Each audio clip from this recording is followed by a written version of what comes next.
Shalom, shalom, Israel, shalom.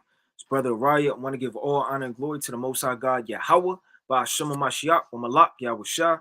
Another strong shalom to all of the mighty brothers that go out there and labor on the highways and byways, making their body a living sacrifice. In the rain, the tumults, the demons, the uprises, the uproars, they're out there standing 10 toes down for the name of the Lord.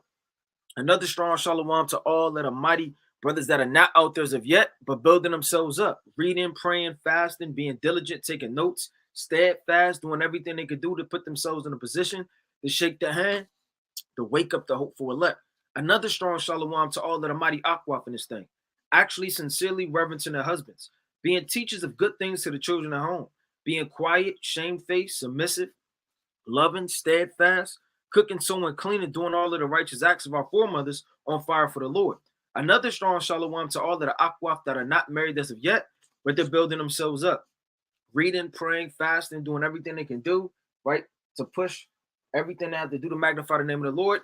And last but not least, another strong shalom to all of the children, abstaining from all lust, concupiscence, peer pressure, standing 10 toes down for the name of Yahweh Shem Yahushua.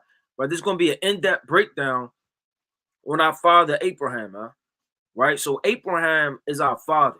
He's not just an old man or an elder man that you just read about in the scriptures. He just appears and then he disappears. His name is over here, then it's over there. And we just forget about Abraham. Now we got to dive deep into our fathers, man. We have to get to know Noah. We have to get to know Moses.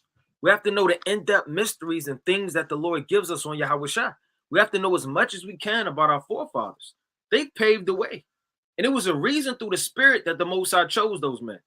He didn't just raise them up out of nowhere, man. And the Lord sees a spirit in you. Whether that be the spirit, the guide, counsel. And you may be the elect, man. You never know how the Lord is dealing with or looks at a particular person. Now, when I look at Abraham, I think of a leader. I think of a father. I think of an elder. I think of a general. I think of a captain. I think of somebody that's on fire for the Lord, man. And the Lord showed Abraham in-depth secrets. The Lord gave Abraham a covenant. The Lord made Abraham a father of many nations. All of these things the Lord raised up Abraham in. And it wasn't just by chance that the Lord raised up Abraham, right? Let's dive straight into it through the spirit. Right? Give me a strong con, right? If you can see the screen. Right? Give me a strong con if you can see the screen. Let's go to the mighty book of Genesis. Right? Genesis chapter 15.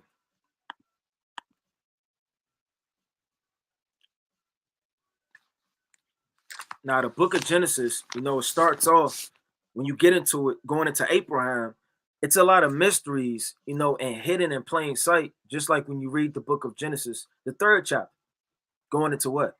You understand Eve, subtile, the serpent, all of these different things, they're hidden in plain sight. Now, when the Lord revealed himself into Abraham, right, I want to get this real fast, and then I want to go to the beginning. This is the book of Genesis, chapter 15, and verse number 7. And he said unto him, I am the Lord that brought thee out of Ur of the Chaldees to give thee this land to inherit. And he said, Lord God, whereby shall I know that I shall inherit it? And he said unto him, take me an heifer of 3 years old. So when the Lord's coming to Abraham, he's coming to him, you understand, for Abraham to do a sacrifice. No, Abraham was not a Levite. He was not a physical priest. But you had our fathers in the ancient world, they were priests. You had Job. Job was a priest to his household. Right? That's Job chapter 1, right? Verse 7 all the way down, man. Job was actually a priest. You had Noah. Noah was actually a priest. When you read the book of Genesis, the 8th chapter, verse 20 all the way down. Abraham was actually a priest. So before the Levitical priesthood got set up, these men did sacrifices, man. They actually had altars. They took animals, right? They divided them. They put them upon the altar. And these things were from old. These men were priests and elders over their households, man. It says it took, right, a heifer of 3 years old. Now I want to start with a heifer. It's a spirit behind each and one of these animals. The Lord isn't telling Abraham, go grab a squirrel, a rabbit, a duck, and just meet me by the lake, man. All of these specific animals are dealing with a specific spirit. It's a reason why the Lord is using a she-goat. It's a reason why the Lord may use a heifer. a turtle dove, a pigeon. You know, it's a reason why the Lord is telling him to do these specific things, because each of these animals have a specific spirit. When you read the law in Leviticus, the 3rd chapter, you have a sin offering.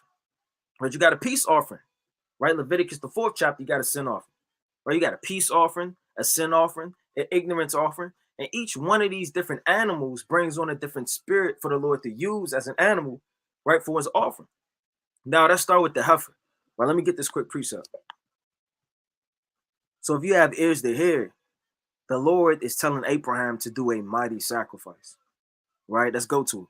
Let's go to the book of Numbers, chapter 15. Let's go to Numbers, right?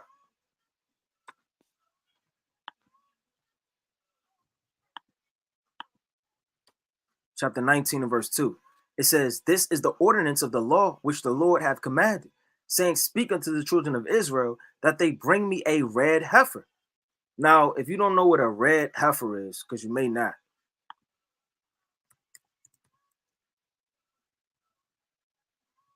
right?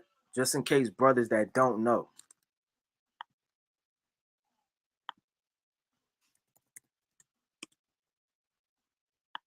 This is a heifer, right? It's not Rhonda and Keisha, man. That's not the heifer. This is your modern day heifer, man, and your ancient heifer that had red heifers, right? A female cow. Now, going back into it, it says, "Command speak unto the children of Israel, said that they bring me a red heifer without spot, wherein is no blemish, and whereupon never came yoke. And ye shall give unto Eleazar the priest, that he may bring her forth without the camp, and one shall slay her before his face. And Eleazar the priest shall take her blood with his finger and sprinkle of her blood directly before the tabernacle of congregation 7 times." So when you read Numbers, right, the 19th chapter, you have something called the water of separation, which would cleanse you on a spiritual level. Now, when you go back to it, the Lord is gathering up these specific animals as Abraham is doing a sacrifice. It's not by chance. You got a heifer. Now, a heifer cleanses you. You got certain animals that will remove leaven, sin, right? That whether it be for a ruler, right? Whether it be for a congregation, right? A trespass offering, right? An ignorance offering, right? A peace offering. All of these different animals is a spirit. So a heifer cleanses you when you go into the law dealing with a heifer. It says, "And the she goat of 3 years old." Right now, I'm going to touch on the she goat real fast. Now, I'm not going to do an in-depth breakdown of each one of these specific animals. You know, that's for another lesson. But just to give a brief synopsis through the spirit dealing with these specific animals and the spirits that they brought about, let's go to the book of Genesis, chapter 30 and verse 33. "So shall my righteousness answer for me," right? In the time to come. Talking about Jacob when he was dealing with Laban. It says, "When it shall come for my hire before thy face, everyone that is not speckled and spotted among the goats and brown among the sheeps, that should be counted stolen with me." It says, "And Laban said, Behold, I would it might be according to thy word." Like whatever you say. We'll see which one the Lord is dealing with. What's speckled and spotted, you know, who the Lord going to raise up, how this thing is going to go down, who's the strongest cattle. And he removed that day the he goats that were ring straighted and spotted, and all the she goats that were speckled and spotted, and every one that had some white in it, and all the brown among the sheep, and gave them into the hand of his sons. And he set 3 days' journey betwixt himself and Jacob, right? And Jacob fed the rest of Laban's flocks. Jacob took the rods of the green polar and the hazel of chestnut tree and peeled the white stalks in them and made the white appear, which was in the rods. So jumping down to the point, I'm gonna get this real fast. I'm gonna start at verse 40. "And Jacob did separate the lambs and set the face of the flocks toward the ring straight, and all the brown and the flocks of Laban. And he put in his own flocks by themselves and put them not unto Laban's cattle." So he's separating the cattle, the stronger from the weaker. "And it came to pass, whensoever the stronger cattle did conceive, that Jacob laid the rod before the eyes of the cattle and the gutters, right, that they may conceive among the rods." So he's stretching forth the rod to see who's going to conceive. "But when the cattle were feeble, he put them not in. So the feebler were Laban's and the stronger Jacob's. So the stronger cattle, Jacob goes into what? A mighty, mighty, mighty elder, a mighty leader, our father, right? And then his cattle, he represents Israel. Now, Jacob had the stronger cattle. And what was among his cattle? The she goats, man, which is a very, very important thing. You got lambs, she goats. Those were very, very profitable when you did a sacrifice. Now, the male goats normally were for a sin offering, right? And then there's different from the female goats. When you go into the male goats, right, you would either do it for a burnt offering or you could do it for a sin offering. But the female, right, I want to get that real fast. Let's go to the mighty book of Leviticus, just to touch on it. Let's go to Leviticus, the 4th chapter. Right, chapter 4 and verse 28. Right, and it reads, it says, or if his sin, which he have sinned, come to his knowledge, then he shall bring his offering, a kid of the goats, a female without blemish for his sin, which he have sinned. So you have a female, right? Then you have a male. Now these she goats you could use for sin. Like Aaron's first offering or first sacrifice, rather, when you read Leviticus, the 9th chapter, was what? Was for sin. And what did he use? A goat. So these goats is kind of different from the sheep. No, it's more used for a sacrifice of sin. Now you have a sheep, which is what? Without spot, without blemish. You can use those for sacrifices too, but it's all different from the spirit of what you're using it in.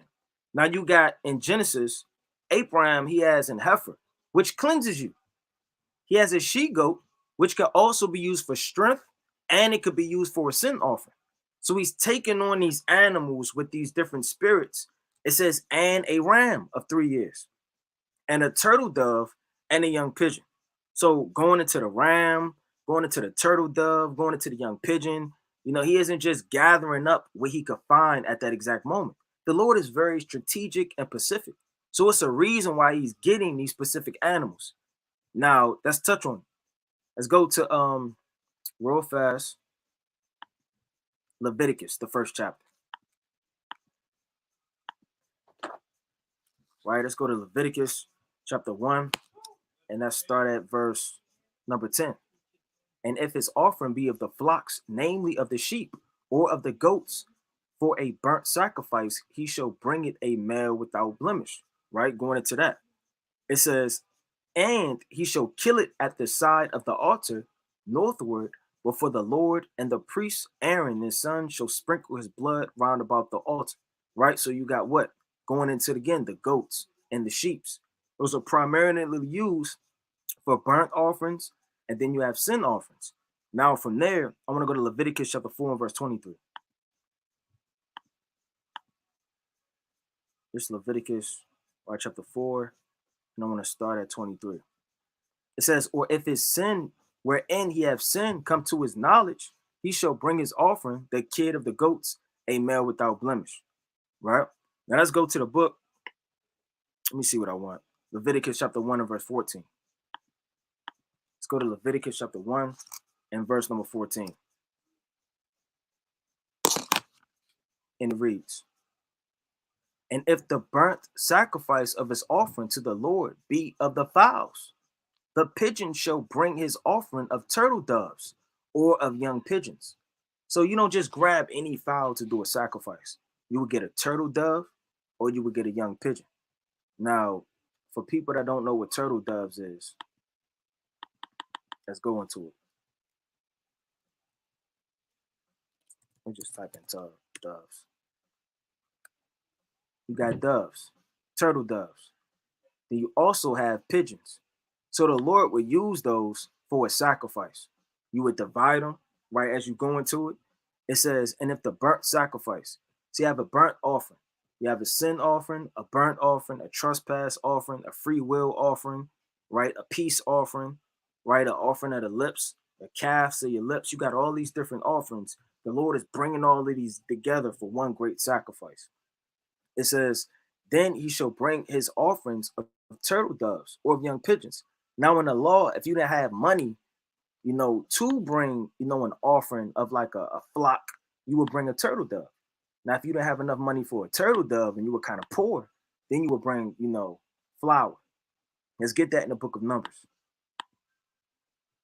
So the Lord is a respecter of persons. You have to have money to serve him and to get a sacrifice for sin. Now let's start at verse 7. It says, it's the book of Numbers, chapter 5, and verse 7. It says, then they shall confess their sins which they have done, and he shall recompense his trespass with this principle thereof, and add a fifth part thereunto, and give it unto him whom thou hast trespassed. Now, I want to skip up a little bit. Let's start at Numbers. Salakia.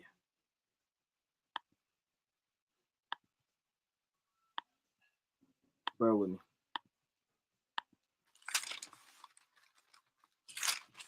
Get this quick precept. Leviticus chapter 5 and verse 7. It says, and if he be not able to bring a lamb, then he shall bring for his trespass, which he hath committed, 2 turtle doves. So a turtle dove could be for a trespass. You got a sin, which you can use for a goat. You got a cleansing, you could use for a heifer. And you have a trespass offering you could use for turtle doves. So it's not just like, I'm just going to keep repeating, it's not just a bunch of animals having to get together, man. The Lord just waking Abraham out of sleep, man, and putting him into sleep. It says, and if he be not able to bring a lamb, then he shall bring for his trespass, which he have committed, 2 turtle doves. Now, there's no account of Abraham going off and committing sin, but to purify yourself before the Lord, it's always useful. I mean, you could not have sinned in the last 5 minutes. That doesn't mean you don't have a contrite heart of all the things you used to do. That don't mean you don't pray and have a contrite heart to the Father, or give up peace offerings, love offerings. You understand, free will offerings, and things just to magnify the Most High's name. It says, or 2 young pigeons unto the Lord for a sin offering, and for the other for the burnt offering. Yeah, burnt offering, free will offering, sins off, all of these different offerings. Now, I want to get real fast one more quick point, because I don't want to harp too much, on the animals, but just to give a background of what these different animals are going into, bring about a spirit about it. Let's go to the book of Exodus, chapter 29.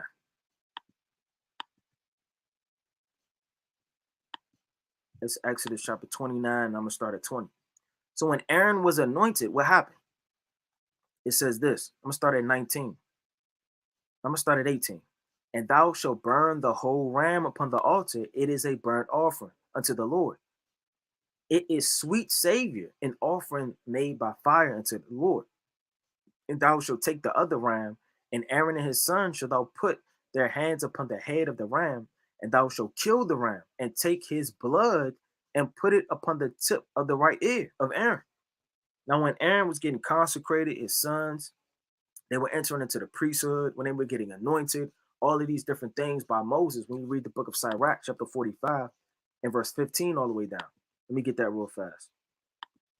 This Sirach, chapter 45, I'm going to start at 15. Moses consecrated him and anointed him. So Aaron didn't get anointed. He just woke up one morning, man. Moses anointed him. And with holy oil, right, was anointed upon him by an everlasting covenant, and to his seed, so as long as the heaven shall remain, that they should minister unto him and execute the office of the priesthood and bless the people in his name, who chose him out of all men living to offer sacrifices unto the Lord, incense and a sweet savior, for a memorial to make reconciliation for his people. Right? So, I mean, Aaron was the high priest. He definitely helped Israel through the Day of Atonement, through the sacrifices, through help being a prophet and a voice piece for Moses, and all of these different things. Now, when it's putting the right blood of the ram upon Aaron's ear, that's spiritual. The Lord always speaks about he that have an ear, let him hear, man. And that's spiritual, because everybody doesn't have an ear. Yet everybody has an ear. So-called white man has an ear. The so-called Chinese man has an ear. The East Indian has an ear. The Hawaiian man have an ear. But they don't have ears to hear. When you're anointed and you're woken up to this truth, the Lord anoints you on many levels. Changes your garment, your clothing, your mentality, right? He washes you. He anoints you, right? And you're literally becoming a priest. Your ears, you understand? You have ears to hear. You put a board through your ear, like in the law. You love your master. Our master is Yahushua, man. He's our Lord. And we forever belong unto him. And we have an ear to hear. Our ears are bored unto him. It says, and unto the tip of the right ear of his sons, and upon the thumb of his right hand. Now your right hand represents righteousness. Sirach chapter, Salakia Ecclesiastes chapter 10 and verse 2. Right, a wise man's heart is at his right, a fool's heart is at his left. So your right hand is always your strength and your righteousness. Your thumb is your strongest part of your right hand. That's where you may text, where you may get your grip from, where you may do multiple things, make a fist. Right, you're just going like this without a thumb, huh? And a thumb does many things. It's your strength of your right hand. And upon the great toe, right? That's pondering the path of your feet as he's getting anointed by this ram. To the right foot, right? And sprinkle the blood upon the altar round about. Now, like I said, I'm not going to do an in-depth breakdown too deep upon each one of these animals. But all of these animals, from the heifer to the she-goat, to the ram, to the turtle dove, to the pigeon, they all have a spirit cleansing, sacrifice, an offering, burnt offering, all that Abraham is taking. Verse 10, and he took unto him all these and divided them in the midst and laid each piece one against another, but the birds, right, divided he not, because he was keeping the law. The law is from old. Leviticus chapter 1 and verse 14, he was already keeping that before it was given to the Levitical priesthood by the hand of Moses, right, and Aaron. So when it says he divided them, now what is that talking about? Let's go into it. Let's go to the mighty book, right, of Jeremiah, chapter 34. Now, as he's dividing these animals, he's making a sacrifice. Let's go into it. It's Jeremiah, right, chapter 34 and verse number 18. It's an ancient way of doing a sacrifice, right? Let's go into it. This is the book, right, of Jeremiah chapter 34 verse 18. And I will give the men that transgress my covenant, which have not performed the words of my covenant, which they have made before me, when they cut the calf in twine. So they would cut a calf in twine and pass between the parts thereof. Imagine a lamb is right here, and another part of that lamb is over here, and you will walk through. So as you're walking through the parts, right, cut in twine, you will be doing a sacrifice. I'm gonna read that again. And I will give the men that trust, so like that transgress my covenant, which have not performed the words of my covenant, which they had made before me, when they cut the calf in twine and pass between the parts thereof. The princes of Judah and the princes of Jerusalem, the eunuchs and the priests and all the people of the land, which pass between the parts of the calf. And I will give them into the hand of their enemies. You know what? You want to do sacrifices on the left hand side and render evil for evil and go to hell off, Judah and Jerusalem. Then I'm going to give you over to your enemies and into the hand of them that seek their life, and their dead body shall be for meat unto the fowls of heaven and to the beasts of the earth. So as Abraham is doing this, he's putting one part over here and another piece over there, right?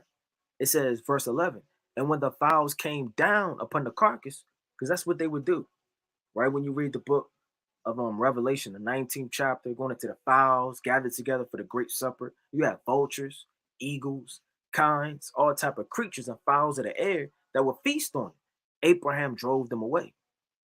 And when the sun was going down, a deep sleep fell upon Abram. Let's go to the book of Numbers, right? Let's go into it. So Abraham was a prophet, man. Straight up and down. He was a prophet, man. It's the book of Numbers, chapter 12, and verse number 6. And he said, hear now my words. If there be a prophet among you, I, the Lord, will make myself known unto him in a vision, and I will speak unto him in a dream, man. So the Lord, he came down through the spirit and he started speaking to Abraham. Abraham is one of the first recorded men that the Lord was dealing with in the scriptures. You got Adam, right? You got Seth, right? You got Enoch, right? You got all of these different men that the Lord, he was supping with, he dealt with, that had a good name. You know, you got Abel, right? But most importantly, you got Abraham. That was the beginning of his covenant. He was the friend of the Most High, man. We're about to get into all of that. There end up things that the Lord told Abraham. He didn't tell everybody else. It says, I, the Lord, will make myself known unto him in a vision, and I will speak unto him in a dream. So as the Lord speaking unto him in a dream, all hell was breaking loose, man. What happened in the book of Daniel when Daniel got dreams? It said Daniel fainted. Ezra fainted. They got weary. Their stomachs hurt. Their knees were weary, man. So as this sun is going down, it says a deep sleep fell upon Abram, and lo, and horror of great darkness fell upon him. That's not talking about the creatures came out at night and the sun went down and it was chilly. When it's talking about a horror and a great darkness fell upon Abraham, what is that talking about? That's talking about the vision from the Most High. When the Most High come upon you, that's horrible, man. I don't know anybody that's just smiling after seeing a vision. You may wake up trembling, wake up crying, you may faint. Hey, a lot of men, they'll give up the ghost. But let's get some accounts. Let's prove that. Let's go to the book of Daniel. And this isn't just your little fast dream you have at night. You go to sleep, bombs just, then the city, a tower just fall. You wake up. Oh man. You calling all your Akim, letting your wife know, yeah, I had a dream about World War III. No, this was an in-depth dream, man. An in-depth vision. Hey, imagine if the Lord showed you something, you seen faces.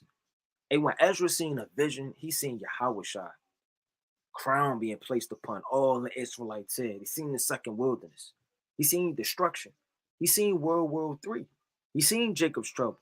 He seen dead bodies and confusion, earthquakes, windstorms, uprisings and uproars. He seen all hell breaking loose in the streets, man.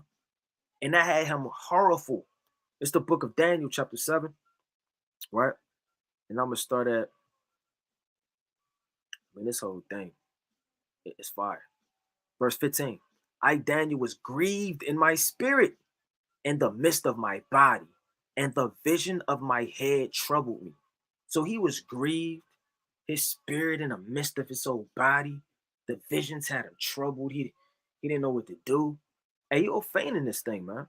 Let me go to the book of 2nd Esdras, the 12th chapter. Let's go to 2nd Esdras, chapter 12.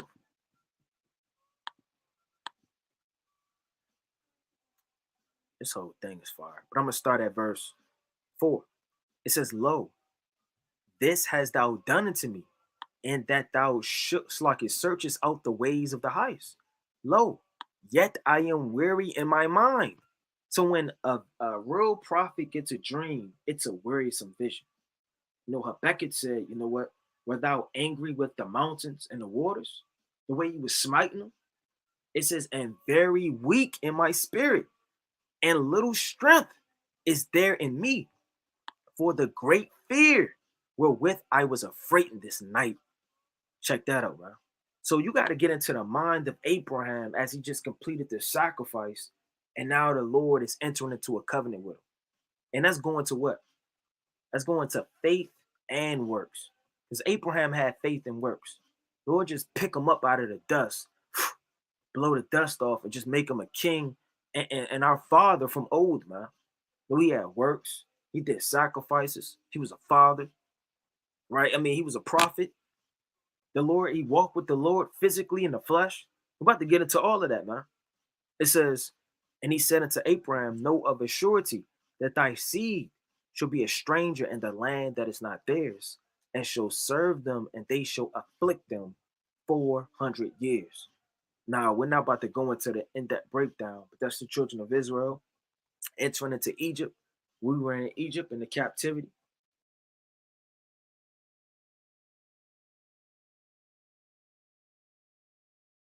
I want to stop right here.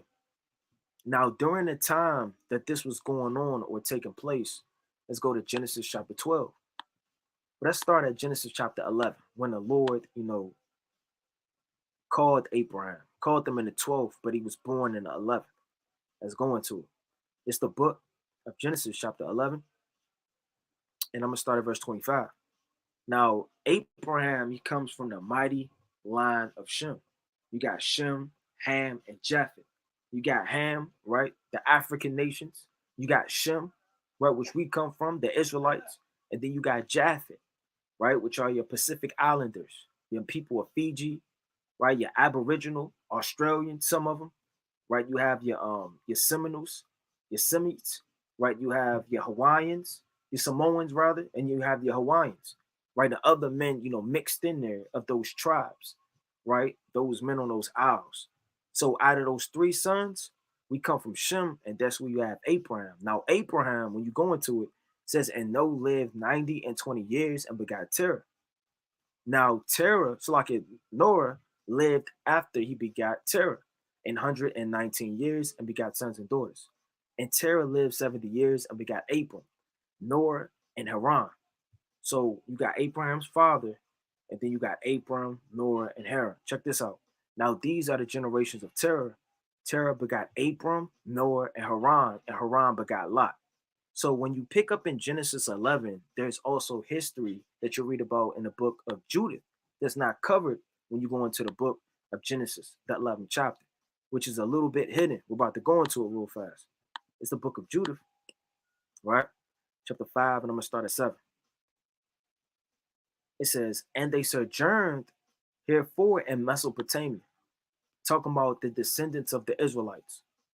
So as this man, right, if you read up, we're not going to go into it. You had Holofernes, right, talking to this Ammonite, and they're going into the history of the Israelites. Now it says, and they sojourned herefore in Mesopotamia. Now, Mesopotamia, for brothers that don't know where it is biblically, on a physical geographical map. Let me see if we could pull out a good point through the spirit. Bear with me.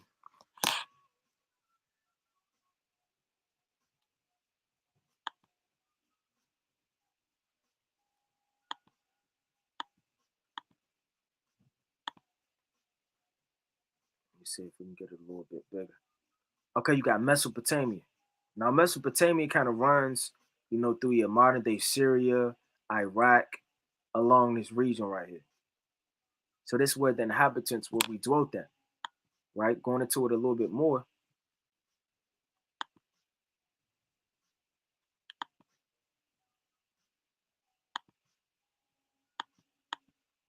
Move out a little bit more. So Mesopotamia, right, is in Western Asia, right? Between the Tigris, Euphrates River system. So, like I said, like your modern day Iraq, right, in Western Asia. So going back to it, it says, because they would not follow the gods of their fathers. So we sojourned in Mesopotamia, right? It says, because they would not follow the gods of their fathers. What does it mean, the gods of our fathers? Going back to Genesis, Abraham's fathers and the men that were before him were in idolatry. They were worshiping during this time, right, the god of sin in the Mesopotamian region. Now, the god of sin, let me go into it real fast. Now, this is a Mesopotamian ancient god called the god of sin. Right now, the god of sin, that's your sun worship, your moon worship, your Ishtar, your moon god, your crescent god. These are all of the gods that our fathers used to worship before Abraham came on the scene. So when Abraham came on the scene, he was different. He didn't just pop up and be born and start following the Lord. You have to understand how wicked the region was back in the ancient world. The ancient world was wicked, man. You had sex, violence, probably had kidnappings. There's nothing new under the sun. You had men doing sacrifices on the left-hand side, the idol worship, idolatry, all type of lewdness and wickedness. Now, the sin god in the Mesopotamian region is the god of the moon, right? Sin was the father of the sun god, Shamash, and some myths of Ishtar, the goddess of Venus, and were with them formed a industrial trade of deities. See, all of these deities going on. Now, while men were worshiping the sun god and the moon god, what was Abraham doing, man? He was calling upon the name of the Lord. He was on fire. He was diligent. And the Lord called him out of the midst of the land of Shem to have what a literal covenant with of our fathers from old. I want to go back to that. So when we didn't worship the gods of our fathers, that's going into the ancient gods. during the Mesopotamian region, which are the gods of sin, which they worship all of those deities of the sun, moon, and stars. They're still going on to this very day. You got I'm not gonna go into it, but when you read the book, of Isaiah chapter 47, verse 14 all the way down, you're getting into it.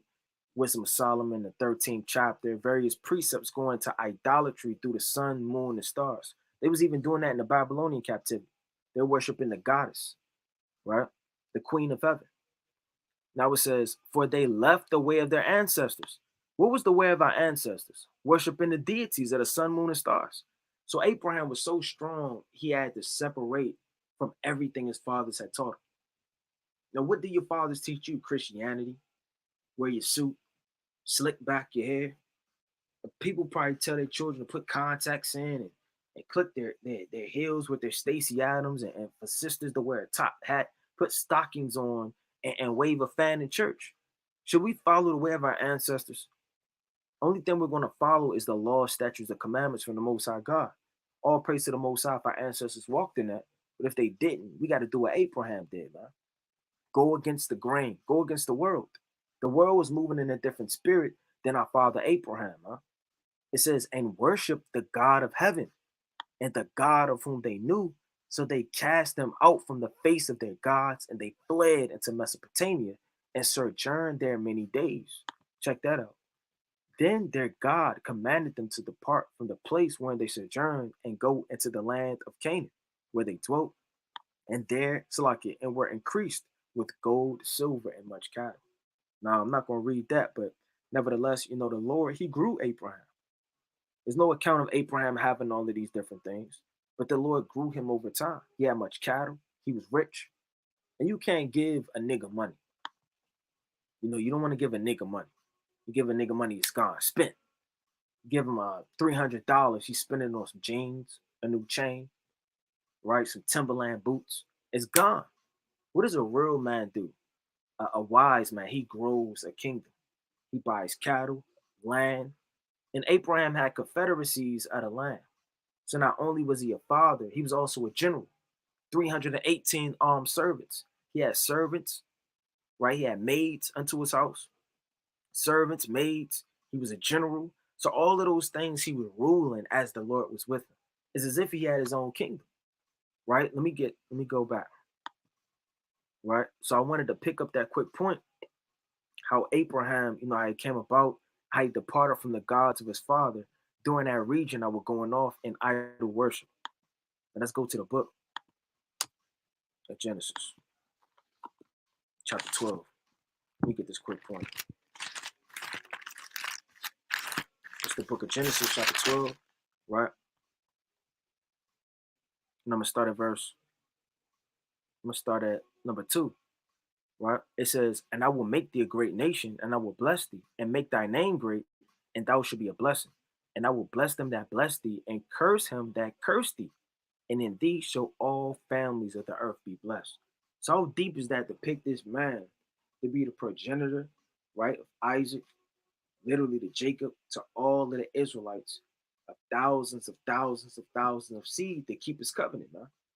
It says, so Abraham departed as the Lord had spoken unto him, and Lot with him. And Abram was 75 years old when he departed out of Haran. Now I'm going to rest right there. Let's go to the mighty book, right, of Genesis, the 17th chapter. So as the Lord chose Abraham, he raised him up. He departed from all of the wicked deities of his fathers and idol worship. Now he's on the move, being chosen and called by the Most High God to follow in a land which he knoweth not. This is the book of Genesis, chapter 17 and verse 1. This is the mindset. And when Abraham was 90 years old and 99, the Lord appeared unto Abraham and said unto him, I am the God, Slaki, the Almighty God. Walk before me and be thou perfect. And I will make my covenant betwixt me and thee, and I will multiply thee exceedingly. So the Lord chose Abraham, and Abraham fell on his face, and God talked with him, saying, For as for me, behold, my covenant is with thee, and thou shalt be a father of many nations.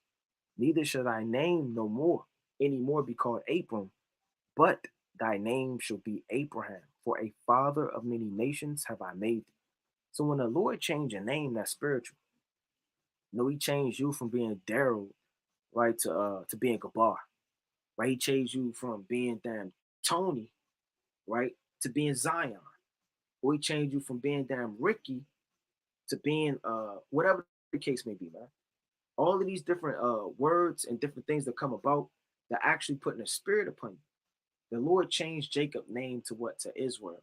Because he's a prince of the power of God. So as the Lord changed Abraham's name, he made him fruitful. And I will make thee exceedingly fruitful, and I will make nations of thee, and kings shall come out of thee. So kings, a nation, all of these things are coming out of Abraham. Now, from here, I want to go to the book of Genesis, right, chapter 18 and verse 1. And the Lord appeared unto him in the plains of Memphis. So a lot of prophets and men, the Lord appears unto them, whether they be in a trance or in a vision, you understand, or whether they be asleep upon their bed. The Lord will visit them by dreams. But the Lord, he came physically in the flesh to Abraham. Now, I don't know any accounts, the Lord just pulling up on anybody, man, and just speaking to him mouth to mouth. Yahweh Shai was literally down here speaking to Abraham. It says, and the Lord appeared unto him in the plains of Memphis, and he sat in the tent door in the heat of the day. You have the heat of the day, and you have the cool of the day. So you had the heat of the day, that would be like the height of affliction. The cool of the day is right before judgment. So in the spirit, you got the heat of the day and the cool of the day. And he lifted up his eyes and looked, and lo, 3 men stood right by him. Those 3 men were 2 angels, and the other one was Yahweh. Those 2 angels that are always with the Lord synonymously and mysteriously in the scriptures. You got when the resurrection came, got the angels, literally the 2 angels. You got literally the ark of the testimony, the ark of the covenant. You got Yahweh himself, which is the mercy seat. You got the 2 angels, and right by the 2 angels, you got the ark, which is Yahweh. So there's always 2 angels with the Lord, synonymously in the scriptures when you read it in the spirit. So it says, and he said, it's like he saw them and ran to meet them from his tent door and bowed himself toward the ground. Now let's jump to verse 22. It says, and the men turned their faces from thence and went toward Sodom. But Abram stood yet before the Lord, man. What were they talking about? What were they getting into? The Lord manifests himself physically to Abraham, man. The Lord's not doing that for everybody. When the Lord speak to Job about the chariot, when the Lord showed his backside to Moses, which was not physically his backside, but which part of his glory, which was the chariot that literally hovered around him, which he saw part of his glory, the Lord's not doing that to everybody.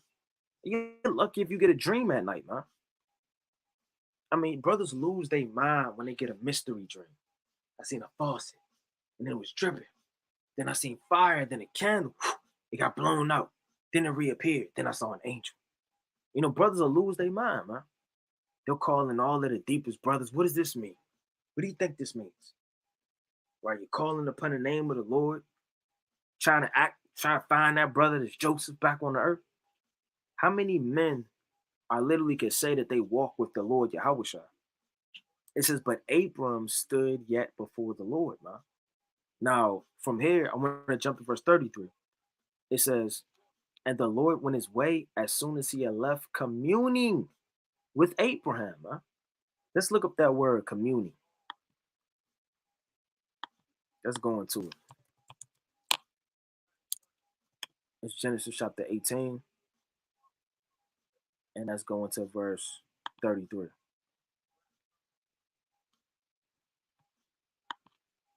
What does that word communing mean? To promise, speak, to speak with one another, talk, to lead away, to speak, declare, converse.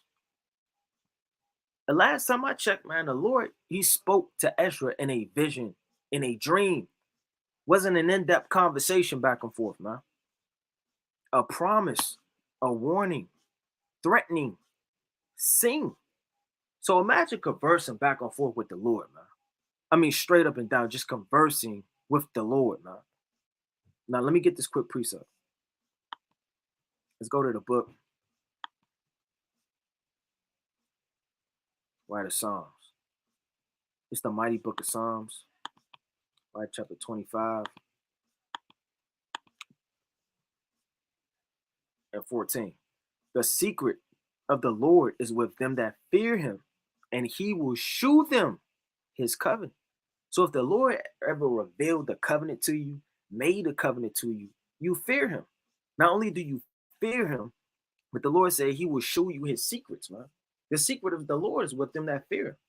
So if you fear in the Lord, you understand in revelation, in-depth secrets. And the stronger your fear is, the more of secrets that the Lord will reveal unto you, man. I mean, kind of look at your knowledge right now. Who's Moses again? Was Moses the one on the ark, or did Moses split the sea? You're trying to face scratching your beard, all of the flakes of dusting everywhere, all over the scriptures. You're trying to flip them, accidentally rip a page out. It's just the book of Numbers. Who reads that anyway? If that's your spirit, man, you don't fear the Most High. You want to know these mysteries and these secrets. You want to dig in between and get the understanding. The same way the Lord supped with Abraham. He supped with Jacob. He supped with Daniel. You understand? He supped with Jeremiah. He supped with Ezekiel. He supped with these men, man, on a deeper level. Right? Let me go back to it.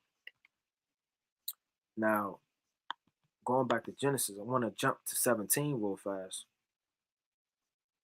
It says, and the Lord said, shall I hide from Abraham that thing which I do? What does that mean? Should I hide from Abraham the thing which I shall do? Meaning the Lord and Abraham were actual friends. That's not the first time the Lord seen Abraham, right? In the 17th chapter, the 18th chapter, the 14th chapter with Melchizedek. And literally Isaac was Yahushua. So Yahushua was all around Abraham, supping with him. He came to him in a vision. Let's break down how many similitudes and ways the Lord was with Abraham and came around Abraham. First, he came to him in a vision and dream. That's what the servants of the Lord do, man. I know certain brothers watching this had visions, dreams. Not only did he do that, Abraham is called what? The father. He's called a father. Not that he's on the same level as Yahweh himself, but he's known as a father, and he had a son, an only son named Isaac. And Yahweh has a son, Yahushua, which is his only begotten son. So we had Isaac, which is Yahushua, in the regeneration. Not only that, but Melchizedek, the first recorded priest in the Bible, right, of Shalem, right, which is ancient Jerusalem, from old, which has no descent, no father or mother. Abraham paid tithes to the first priest, which is spiritual, had a son, which is what? Isaac, Yahushua, was visited by what? A vision and a dream. Also, he seen the Lord in the physical flesh, man, and conversed with him. And the Lord said, I'm not hiding anything I'm about to do from Abraham. I may hide it from him, he's slothful. I may hide it from her, she's rebellious. I may hide it from him. He's just in the way, man. He's lukewarm. I may hide it from her, she's a thief. But I will not hide the thing that I do from Abraham. Seeing Abraham shall surely become a great and mighty nation, and all the nations of the earth shall be blessed in him. So we're blessed just by coming through the loins of a righteous man. We're blessed through coming through the loins of Noah. You understand? We're blessed through coming through Shem. We're blessed through coming through Jacob. We're a prince of the power of God. We're blessed by being the son of Abraham. For I know him, that he will command his children. Abraham didn't have his house out of order. Sarah was in order. All of the women of the Lord, you understand, that came from him, they were in order. The men of the Lord, they were in order. Because he's the righteous father leading in that same spirit. That's why the Lord said oftentimes in the Gospels, it don't matter if you come from the seed of Abraham. If you were truly the sons of Abraham, you would do the thing that Abraham does, man. You got to move in the same spirit as Abraham. It says, for I know him, that he will command his children and his household after him, and they shall keep my way of the Lord and do justice and judgment. The Lord loves justice and judgment. Don't just read over justice and judgment. Justice and judgment are the habitation of Yahweh's throne. Let me get that real fast. So you want to know what's around the Lord's throne? Yeah, it's cherubims. Yeah, it's cherubims. Yeah, it's a rainbow. Yeah, it's a throne. Yeah, it's Yahweh. But what's around his throne specifically? Justice and judgment. Let's find out. Let's go to the book of Psalms. I believe that's 89 or 14. So Abraham had the very thing that was surrounded by the Lord's throne. So how could he not please the Most High? It's the book of Psalms, chapter 89 and 14. Justice and judgment are the habitations of thy throne, and mercy and truth shall go before thy face. So what's around your throne? Your room? Cheetos, damn balled up paper, newspaper, empty wrappers, bottles of wine, and bottles of strong drink. What's around your throne right now, man? What you got going on? Because the Most High, he loves justice. He loves to raise up for the widow, the fatherless, the afflicted, the one that has no help. He's a helper in his state, in a refuge of the poor. He loves judgment. He loves destruction. He loves judging the earth. He loves getting up with you for your sins. He loves the judgment that when we're afflicted and we have no helper, he'll come in with the righteous judgment.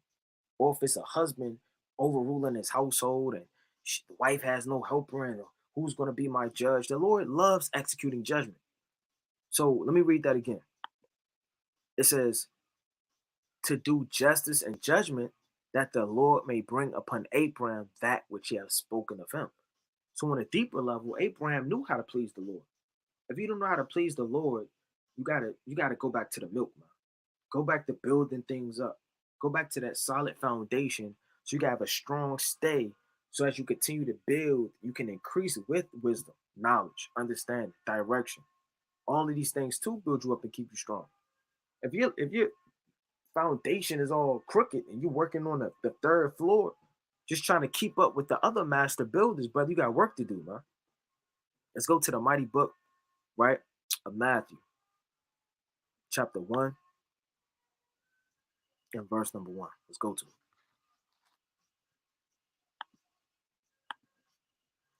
It's the mighty book of Matthew, chapter 1 and verse number 1. It says, the book of the generations, right, of Yahushua, the son of David, the son of Abraham. So the Lord said, look, he's the son of Abraham, showing you that he literally was Isaac. So when you go into the scriptures and read Genesis chapter 22, that's nothing more than a similitude of Yahushua. Let's go to the book of Genesis, chapter 22.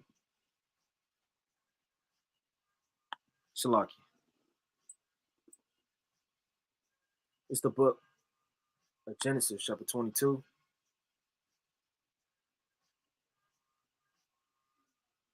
And I'm going to start at verse number 7. And it reads, I'm going to start at 6. It says, and Abraham took the wood of the burnt offering and laid it upon Isaac his son.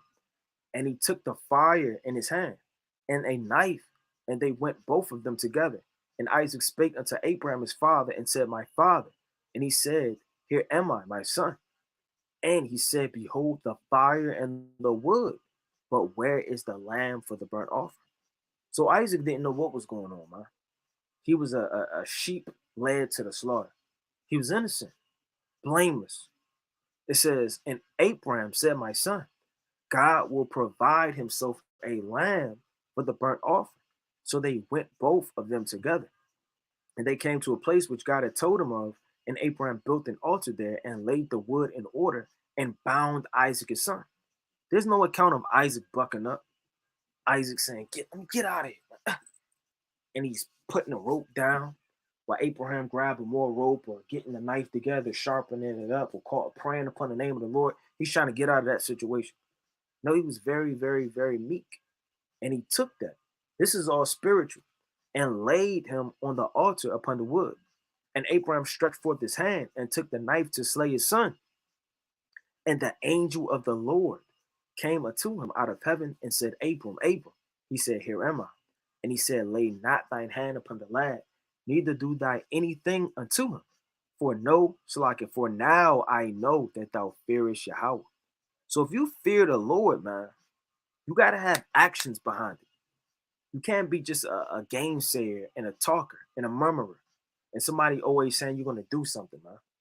What if your husband just said, "Yeah, I'm gonna do this for you. I'm gonna do that for you. Yeah, I'm gonna do this. I'm gonna be there for you." What if you said it to your kids? "I'm gonna show up to your basketball game. Yeah, yeah, I'm gonna show up to your baseball practice. Yeah, yeah, I'm gonna come to your football game." Don't never show up, man. You can't just say you're gonna continue to do better, be more on fire, pray more, fast more, read more, and have no type of a spirit to do so, man. The Lord's about action. He said, "For now I know that thou fearest Yahweh, seeing thou hast not withheld thy son, thine only son from me." And literally what? Abraham had Ishmael, man. Read the book of Genesis, chapter 16 and verse 12. Yet he was his only son in the eyes of the Most High, man. Let's go to the mighty book, right? Let me see what I want. Let's go to the book of, let's go to Luke. Matter of fact, let's go to First Maccabees. So literally, Abraham had faith. And faith is very important to please the Most High. Let me get that first in Hebrews. If you don't have faith, the Lord is not dealing with you. You can't please the Lord, man. You have to have so much faith that you draw nigh unto the Lord. The lack of faith creates doubt, stubbornness. You're unsure. You don't know what's going on. You start to draw away from the precepts. You're not on fire. If you don't have faith, you don't have anything. This is the book of Hebrews, chapter 11, and verse, I'm going to start at 6. But without faith is it impossible to please him. For he that cometh to Yahweh must believe that he is, and that he is a rewarder of them that diligently seek him. So if you have faith, right, you can please the Lord. If you don't, it's impossible to please the Most High. You understand? Now, with Abraham's faith, how did Abraham have faith? Let's go into it. Let's go to First Maccabees, chapter 2. Right? It's First Maccabees, chapter 2. I'm going to start at 52. Was not Abraham found faithful, right? Intiation, and was imputed unto him for righteousness, right? So, like a temptation. So, Abraham was found faithful in temptation. So, when the Lord tempted Abraham, he didn't tempt him to have him to commit sin and lewdness and go off. Sometimes the Lord put you in a situation that you could grow from it, man. Temptation. A suitcase with $1,000,000. What you gonna do? She bend over and look at you. Random number call you. Yeah, it's me. Yeah, all the way from the 12th grade. You don't remember, silly? I sat right behind you in class. That's temptation to overthrow you, man. And you be tempted in certain things, you bow down, being weak and not having faith that the Lord could pull you out of that, man. It was imputed unto him righteous. So you have the righteousness of the law, and then you have the righteousness of faith, which is of Yahweh. You can't obtain the righteousness just through the law alone, man. The Pharisees had that mindset. They were very carnal men and literally dictated their righteousness and their well-being of everything for them to get the kingdom, based it off of their flesh and their works, which were carnal. Because your works aren't going to get you the kingdom, huh? If you just physically just working all day, that's Romans chapter 4. It says to him that worketh is Salaki, let me not butcher it. It's not the reward, reckon, but of debt and not of grace. It's the book of Romans chapter 4, and I'm gonna start at verse 1. What should we say then? That Abraham our father, as pertaining to the flesh, I found. You know, who better of a man to put on a pedestal than Abraham? Man? I mean, what could we say about Abraham? That's what Paul is saying. Even a high Abraham, our father, what could we say about him pertaining to the flesh? He was a leader. He did everything right. He was the friend of the Most High. He had the secrets. He didn't go off. Right? He was doing everything he had to do to magnify the name of the Lord. Let's see how he moved and what he found righteousness by the flesh. For if Abraham were justified by works, which a carnal man could say he was, man. He offered up his only son. He did sacrifices. He went to a place which he knoweth not. That's a work to get up, not knowing where you're going, taking your wife, not knowing if you're going to have food, shelter, clothing. He was on the move, man. It says, he have whereof to glory, but not before Yahweh. For what saith the scripture? Abraham believed God, and it was counted unto him for righteousness. That's not in Christianity. We just believe. Oh, I believe everything the Lord says. Amen. And then you go like this, like a genie, man. That's not what that's talking about. If you believe, you have faith. If you have faith, you can overcome all the works that you fall short from. Because if I keep falling and I keep falling without faith that Yahweh Shai is with me to lift me up, I'll continue to stay in the dust and the ashes. Without faith, I'll understand that I won't be able to obtain the kingdom because of my literally lack and continue to fall in the flesh. And without faith, you're not going to be able to please the Most High. Now, to him that worketh, is the precept I was talking about. It says, now to him that worketh is the reward not reckoned of grace but of debt. And if you're working all day long to get your righteousness, you're just going to get a debt. And in the debt is you always owe. You'll owe Yahweh Shai everything, man. You went off, now you owe the Lord a sacrifice. You went off, now you owe the Lord a sacrifice. Blood for blood.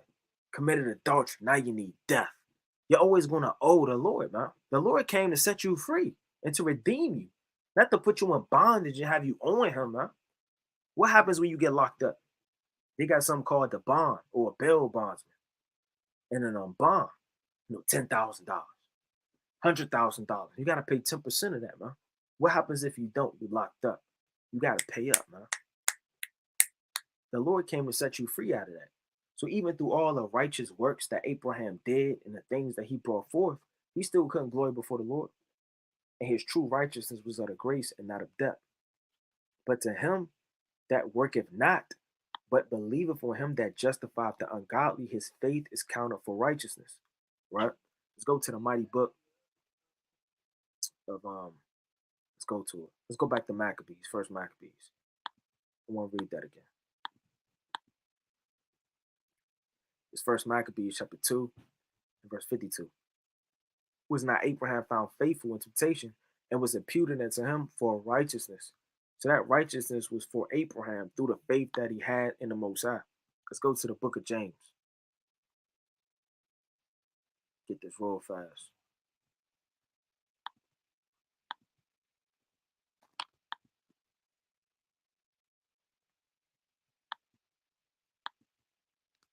Real fast. Bear with me.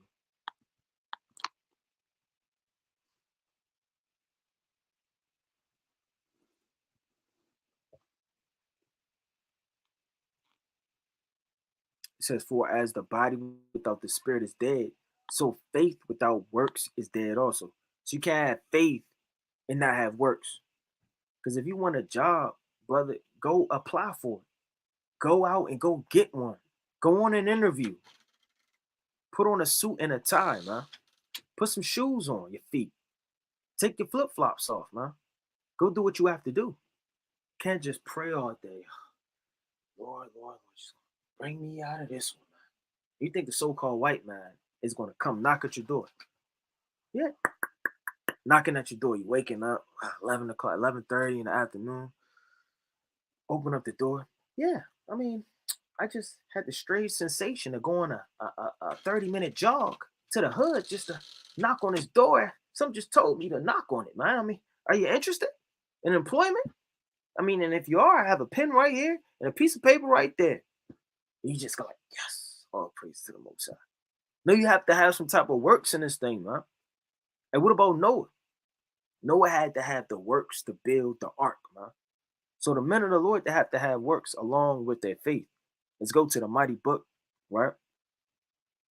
Galatians chapter 3. Let me get that real fast. It's the mighty book of Galatians. Right, chapter 3. And I'm going to start at verse 8. And the scripture foreseeing that God would justify the heathen. The heathen is talking about Israel. It's not talking about the so-called white man. Justify, meaning that he would give them an opportunity that they could be just in his eyes through faith, not by the works. Because they didn't have the law and they weren't keeping the law. They were going off through idolatry and strange lewdness of the world. So through faith and believing that they had an opportunity to come back to be reconciled unto Yahweh Shai, that was imputed for their righteousness, as long as they picked up the works. So the Jews and the Gentiles had everything opposite. The Jews, when I say the Jews, I don't physically mean Judah, Benjamin, and Levi. And it's talking about all of the men right now. I'm talking about the Jews in the ancient world.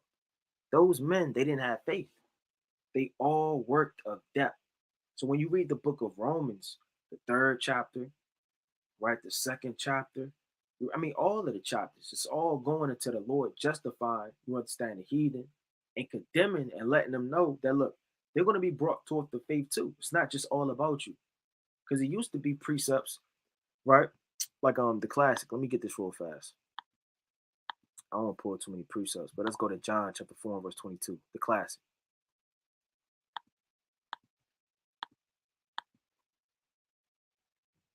It says, "Ye worship, ye know not what, for we know what we worship, for salvation is of the Jews." So it was a point in time where the Jews just thought they were the only ones that have salvation through the works, because they kept the law and they were nigh unto the Lord. But now through the faith of Paul going abroad, bringing in the Gentiles, that they could believe that they would have an opportunity. That's the same spirit Abraham had, man. Abraham had that same type of spirit. Abraham was not justifying himself through the flesh.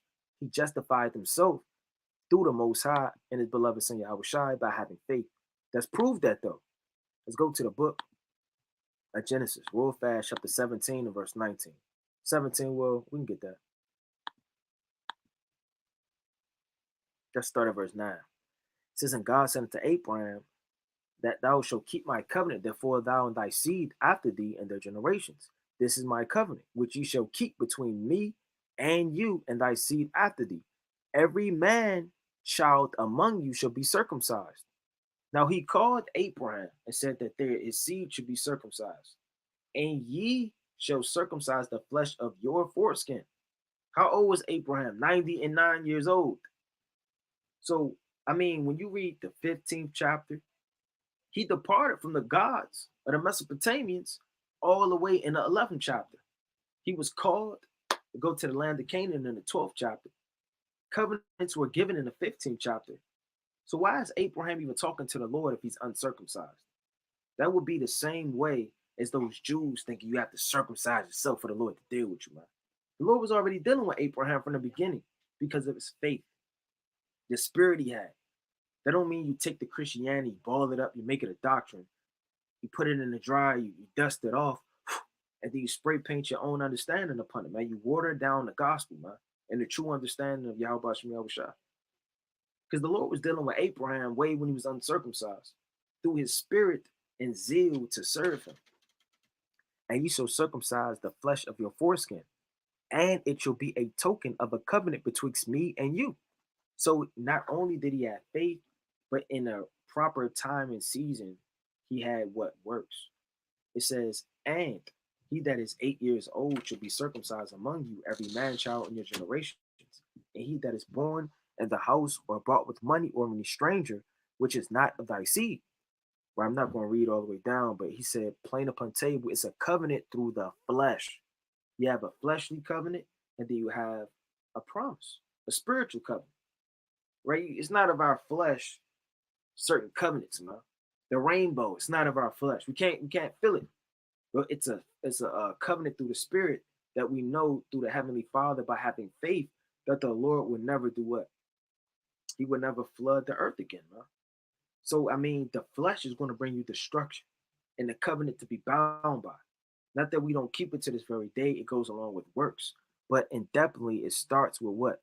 The faith. Let's go back to Galatians. So Abraham, we're about to get into him being a general, right? But nevertheless, we done touched on him being a priest. He was a father to his household, a friend to the Most High, had many conversations and conversing with Yahweh Shem Yahushua. He had faith. All of these things build up the character of our father Abraham that we got to follow him. This is the book of Galatians, chapter 3, right? And I'm going to start at 10, right? Yeah, I'm going to rush right here. Probably come back to this. A mean chapter. I don't want to read too much. I'm going to jump down to verse 29.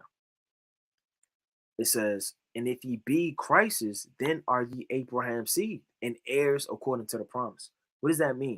It says, "If ye be Christ's, then are ye Abraham's seed."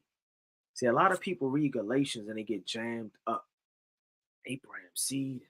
I could be Abraham's seed as a spiritual Israelite in Christ if I love him and have faith, and I'm Abraham's seed and I got adopted. And that's what adoption is, because I'm not really the child. And they start mixing everything up.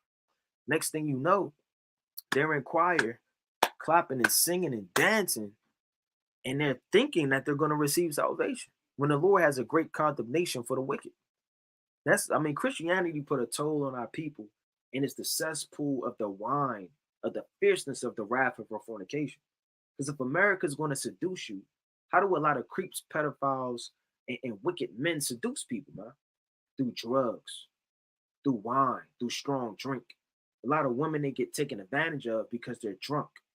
A lot of men can't defend themselves because they're high and drunk. You have to sober up, man. Put away the wine, put away all of the wickedness of this world, the darkness, cut the light on, be able to see, be aware. It says, I'm going to start at verse 16, then jump down. Now to Abraham and his seed were the promises made. So when you jump down to 29, it's not going to switch up the spirit, because it seemingly is saying two different things. It says, now to Abraham and his seed were the promises made. Meaning to Abraham, Isaac, and Jacob.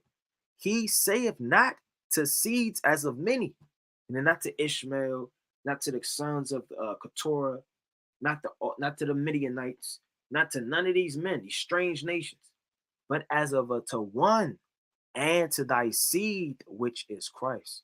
So that seed is that seed coming from Abraham, Isaac, and Jacob, which came all the way down to Yahushua. Yahushua represents what? Everything. He's fulfilling everything of Abraham. He fulfilled the law. He fulfilled being a father, a priest, the promises. He's the fulfilling of everything. It says, and this I say, that the covenant, right? I'm going to rest right there. I'm going to jump, get down to the point, right? It says, and if ye be Christ's, I mean, if you come out of that seed, then are ye Abraham's seed. So it says, and heirs according to the promise. What is this talking about? That's further explained, because you may not understand still. I don't know. Abraham, I just want to adopt to his seed. You just want to be spiritually Abraham's son so bad, man. Let's go to the mighty book of Matthew, right? Chapter 3. Because the Lord in depthly tells you that just because you come of Abraham's seed doesn't mean you're of Abraham. How much more all the other thousands and millions of people on the earth that don't even come from Abraham? See, Christianity makes you think that everybody comes from Abraham. He's just the father of many nations. I mean, what about all of the other nations that don't come from Abraham? It's the book of Matthew, chapter 3, in verse, get straight down to the point, in verse 9. And think not to say within yourselves, we have Abraham to our father. Because a lot of men think they're sealed up just because they're an Israelite. Look, I'm good to go. Abraham, he my father. Isaac, Jacob, I'm an Israelite. That doesn't mean anything, man. Joe Blow smoking crack and weed at the liquor store, just because he comes of Abraham doesn't mean that he's the seed of Yahushua on a deeper level. Now, physically, you come from the loins of our fathers, which make you an Israelite. But inwardly, which is the true circumcision, are you really circumcised? Are you really of that seed? Do you do the things that my father Abraham have done, and my father Yahushua, my father the Most High, Ba'ashem Yahushua? Do you do the things that they do? For I say unto you that God is able of these stones to raise up children unto Abraham. Meaning it's not of the Pharisees. When you read Matthew, the 3rd chapter, it was the Pharisees and spies coming to see the baptism of Yahushua, just creeping in unaware, just trying to figure out the matter, scoffing. And the Lord said, look, man, don't think of yourselves as anything, just coming from the loins of Abraham. Because I could raise up stones. The stones are Israelites, because we make up the temple. Peter was called the stone. You got Yahushua, the chief cornerstone. So, men are called stones in the temple. He could raise up stones anywhere, man. Out of the dust, the ashes, Brazil, Australia, New York, Babylon, anywhere, unto Abraham. And he could raise up that filth of decay that's in the cleft and crevices of the rocks and bring them back, man. Because when a lot of people, they have filthy stones. Let's go to Sirach, chapter 40. I believe that's 15.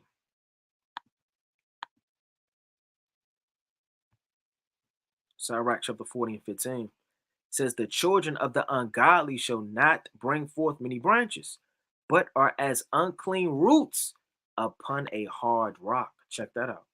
So ungodly men, women, and children, they're like unclean roots in the bottom wrapped around a dirty rock, man. You go to the so-called river or ocean, you got rocks on the brink. You gonna take that rock home, man. What you gonna get on that rock? Algae, dirt, dust. And Lord said you could take stones and rocks in any place and raise them up out of their ruins and put them in the temple, man. Because what does he do? He the one that cleanses you. He the one that cleans you. He the one that baptizes you. The Lord said, ye are washed with the word. Right in the book of John. Right chapter 15 and verse 3 all the way down. The Lord washes you through the washing of regeneration, man. Titus chapter 3. Right verse 6 all the way down. The regeneration, the washing of the word. Right? That's Ephesians chapter 5 and verse 26. So if anybody's going to wash you, it's going to be the Most High by Hashem Yahushua. Right? Let me go back to the book of Galatians. Right? Let me get that real fast. Matter of fact, let's go to Romans. I want to touch on something real fast. Let's go to Romans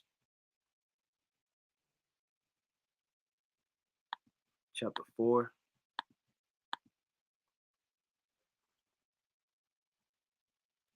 And I want to touch on verse number 9. Right? It says, cometh this blessing upon the circumcision only, or upon the uncircumcision also?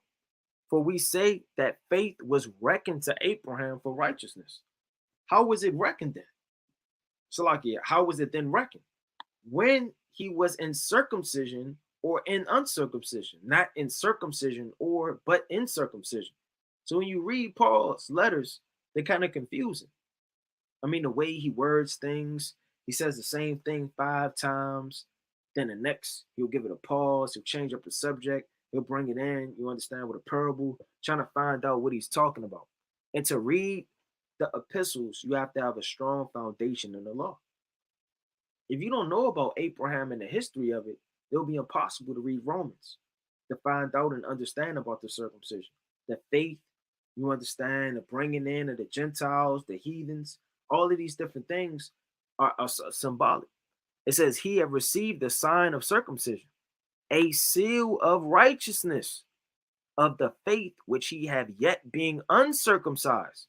So like I was going into early, Abraham, he was uncircumcised, but yet he's the ambassador for men that are circumcised. That's how the Most High get down, man. You're the ambassador for the Most High, and you were just smoking weed 4 years ago. Check that out. The Lord always uses the weak, the lowly, the small, the dumb. Let me get this quick precept, man. That's how the Most High get down, man. Because it's easy for the Most High to show his power. It's just easy. He'll take a mighty man and make him yet mightier. I mean, what's the point of that, man? He'll take nothing and raise it up out of ruins. Right, so like, let me get this quick precept.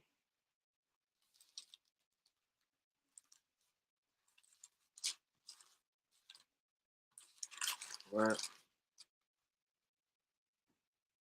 Let's get 1 Corinthians chapter 1. And I'm going to start at 24. Really want to read all the way down, but won't be too lengthy. I mean, this whole thing is fire. I'm going to read a little bit of it. It says, start at verse 20. Where is the wise? Where is the scribe? Where is the disputer of this world? Have not God made foolish the wisdom of this world? So all of the high men, theologians, philosophers, Epicureans, all of these doctors, all of these men that are scholars, the Lord has made their wisdom of this world foolishness unto them. It says, for after that, in the wisdom of God, the world by wisdom knew not God. It pleased God by the foolishness of preaching to save them that believe. Because the Greeks looked at it as foolishness preaching. You had the Jews, which required a sign, and then you had the Greeks. You know, when you read up, I'm not going to read this whole thing, but you know what I'm saying, you can get into it. It's about to say they seek after wisdom. It says, for the Jews require a sign, and the Greeks seek after wisdom. But we preach Yahweh crucified unto the Jews a stumbling block, and to the Greeks foolishness. But unto them which are called both Jews and Greeks, Yahweh the power of God and wisdom of God. Because the foolishness of God is wiser than men, and the weakness of God is stronger than men. It's not saying the Lord has weakness. It's not what Paul is saying. The weakness, where it says, and the weakness of God is stronger than men, the weakness is talking about who the Lord uses. It's stronger than the highest scholars and theologians, man. We're the weakness of God. We're nothing. We're the stones that he could raise out of any place. We're the uncircumcised, which became circumcised. We're the niggas and thugs that the Lord has used and washed to become priests and elders and prophets. So this is the weakness that the Lord could use that could overtake the most strongest of men. So the Lord took Abraham, not that Abraham was weak or he was nothing, but he took him in a state so he could show his righteousness through him through a long parable throughout the whole scriptures. Right? Now, let me get this quick precept. Let's go to Sirach. Let's go to it.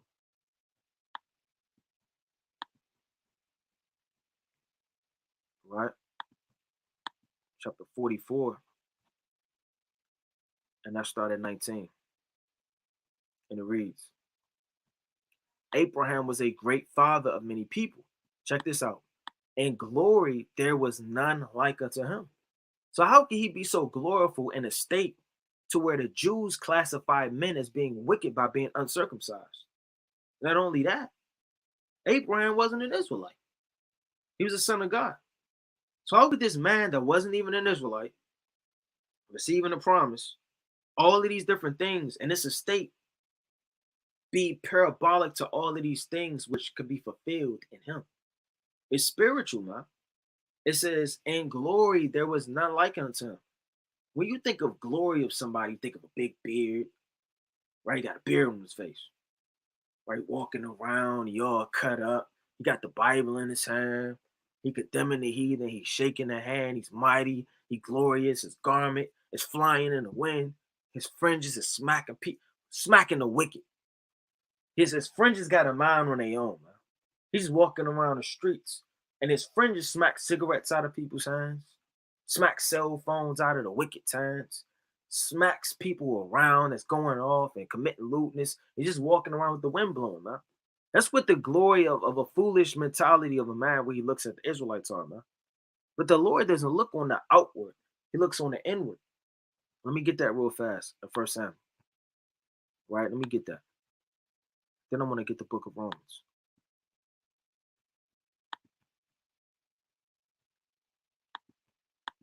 Let's get the book of 1 Samuel chapter 16, verse number 7.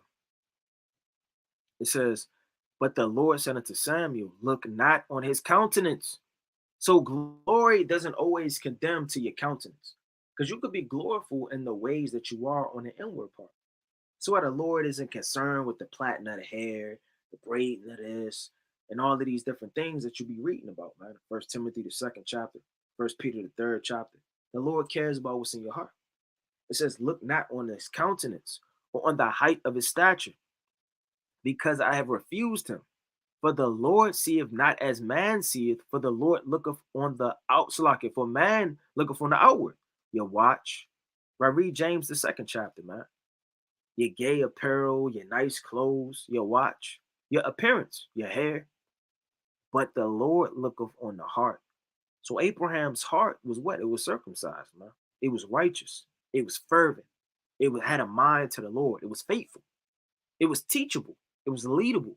You want to have a spirit to where you're able to be led by the Lord, man. If you're rebellious, you're questioning everything, you're not diligent in your actions, and you're double-minded.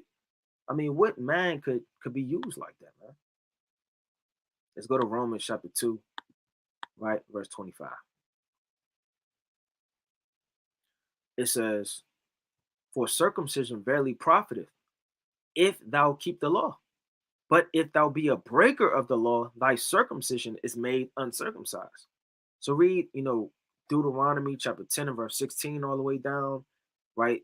Jeremiah 4 and 4, Romans 2 and 25, all of these precepts on the circumcision. Acts 16 and 1 all the way down. It says, therefore, if the uncircumcision keep the righteousness of the law, shall not his uncircumcision be counted for circumcision? I shall not uncircumcise which is by nature, if I fulfill the law.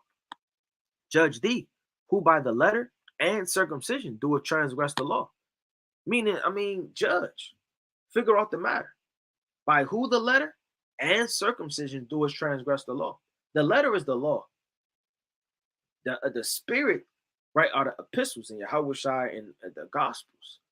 It says, for he that is a Jew, which is outwardly, neither is that the circumcision which is outwardly in the flesh, but he is a Jew which is one inwardly, and the circumcision is that which is of the heart and the spirit, and not in the letter, whose praise is not of men, but of God. Let's go to the mighty book of Luke. Let's go to the mighty book of Luke, right? Chapter 10 and verse number 22.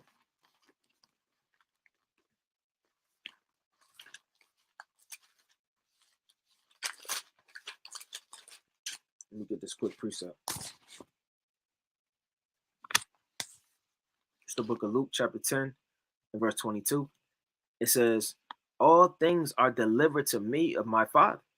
Meaning everything that the Most High has, he gave it in the hand of Yahushua that had the preeminence. And no man knoweth who the Son is, but the Father. Meaning nobody knows Yahushua. You're kind of looking at him through a dark glass. And whom the Father is, but the Son. And and he to whom the Son will reveal him. It says the Son has to reveal the Father unto you. That's deep. Now, who got revealed? The Lord revealed to the 12 the Most High's name. The Lord revealed to Abraham the Most High. That's on physical levels. The 12 physically walk with Yahushua. He physically revealed the name of the Most High. Not physically as Yahweh, but his name is his statutes, his judgments, the fear of the Most High.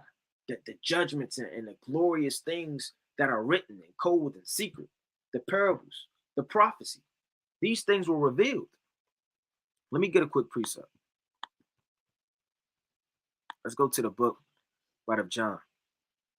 So when Yahushua was about to be, led away, he was talking to the 12. Now, in talking to the 12, he revealed the Father's name too. Right? It's the book of John, chapter 17. And I'm going to start in verse 23. It says, this whole thing is fire. I in them, and thou in me, that they may be made perfect in one, and that the world may know that thou hast sent me, and hast loved them as thou hast loved me. Father, I will that they also whom thou hast given me be with me where I am, that they may behold my glory which thou hast given me. But thou lovest me before the foundation of the world. O righteous Father, the world have not known thee. Meaning nobody knows the Father. The world doesn't know the Father. Just because you got a Bible in your hand, you've been to church, you watch a couple lives, that don't mean you know the Most High. You know the Most High through the Son. If you know the Son, you're going to have a pure understanding of the scriptures. You're not going to be shaken to and fro in doctrines, philosophies. You're not going to be given to lewdness and a double mind and a wicked tongue. I don't mean a wicked tongue to where you slip and you fall, makes a cuss word here and there. I mean a double-minded, wicked, rebellious, blasphemous tongue that questions the Most High, that speaks wickedly for the Most High, because you don't know the Most High. It says, but I have known thee, and these have known that thou hast sent me. This is the point. And I have declared unto them thy name. So the 12 are going to sit on 12 thrones, judging the 12 tribes of Israel. It's not too many people or accounts where the Lord is revealing his name unto them. Because when you read Exodus, the 6th chapter, let me get this real fast. Men were been calling upon the name of the Lord. Genesis 4 and 26. So why did the Lord say this in the book of Exodus, chapter 6? In verse 3. And I appeared unto Abraham, unto Isaac, and unto Jacob by the name of the Almighty God, but unto the name of Yahweh was I not known unto them. So Abraham knew the Lord by secrets, by a covenant, by a couple of mysteries. You understand? By conversing with him and being a friend to him, and the circumcision and uncircumcision and foretelling faith, mercy, a father. This is how Abraham knew the Most High. But Abraham didn't know the Most High by the name Yahweh. That's not talking about his physical name, because Abraham knew the name Yahweh Bashem Yahushua. Meaning Abraham didn't see World War III. Abraham didn't see the earth open up like it happened in the wilderness. Abraham didn't see a whole land taken down by the whole Egyptian empire. He didn't see those things. So the Lord, he has not different names, but a different spirit by the names that he comes in. You know, the Lord may come in the name of the Almighty God. Come in the name Yahweh. Come in the name Destroyer, like Yahweh was.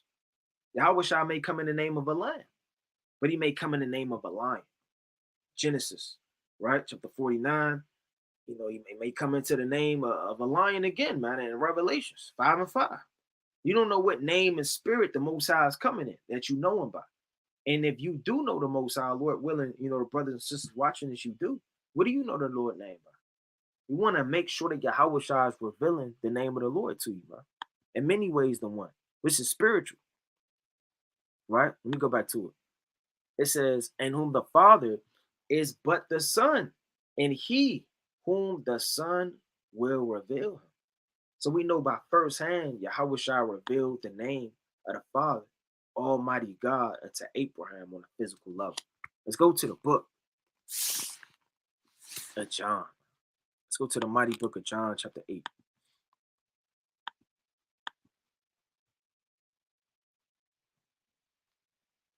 Right, this is John chapter 8. And I'm gonna start at this whole thing is fine. I'm gonna start at 52. It says, then said the Jews unto him, now we know that thou hast a devil. Meaning they saying that Yahweh Shai is going off now. Abraham is dead. Right, I'm gonna have to start up a little bit more, man. This whole account is fire. Right, but I don't want to read too much. But nevertheless, Abraham is dead, and the prophets. And thou sayest, if a man keep my sayings, he shall never taste death. Because those men were carnal. They couldn't get the understanding of what the Lord was actually saying. It's not saying that you're going to live 4,000 years, man. That would be impossible. Preposterous and foolish. It's not what that's talking about. Your spirit bears witness when the Lord breathes the breath of life into you. So every time you're regenerated, you always breathe the breath of life and have the understanding of Yahweh Shai, which is a quickening spirit, which makes you alive. Because you were dead in the world. You were dead physically in the ground. Your spirit goes back to the third heaven. Third heaven takes your spirit back down on earth. Through being on earth, the only way you're made alive and a consistent living spirit is what? By the word of God. So they couldn't perceive nor understand. There's spirits on earth that have never died, man, if you got ears to hear. Let me get that real fast. Right? Let me get that in let me see. Bear with me. If I can go to Saint Rat. So like Wisdom of Solomon. That's what I want. Wisdom of Solomon 13.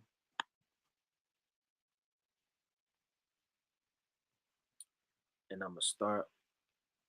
I mean, this whole thing is fire.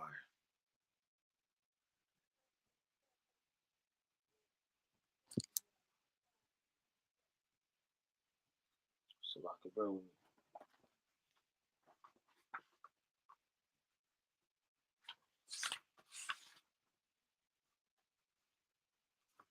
Get this quick precept. Okay, Con. I want Wisdom of Solomon, 10th chapter. This Wisdom of Solomon, chapter 10. And I'm gonna start at this whole thing. I'm gonna start at 13. It says, when the righteous was sold. Now this is twofold. It's talking about us in captivity and slavery, but it's also talking about Joseph. She forsook him not, meaning we were never forsaken of wisdom. No matter where we are on the earth, the time period, whether it be the 1400s, the 1300s, the 1600s, 400 BC, right, all the way to 149 AD. It doesn't matter. Wisdom never forsook us, but delivered him from sin. She went down with him into the pit. So if wisdom is the breath of life that you read about in Wisdom of Solomon 7 and 24, then how could wisdom have ever left the righteous if it said it never forsook him? Right, let me get that precept. Brothers may not know.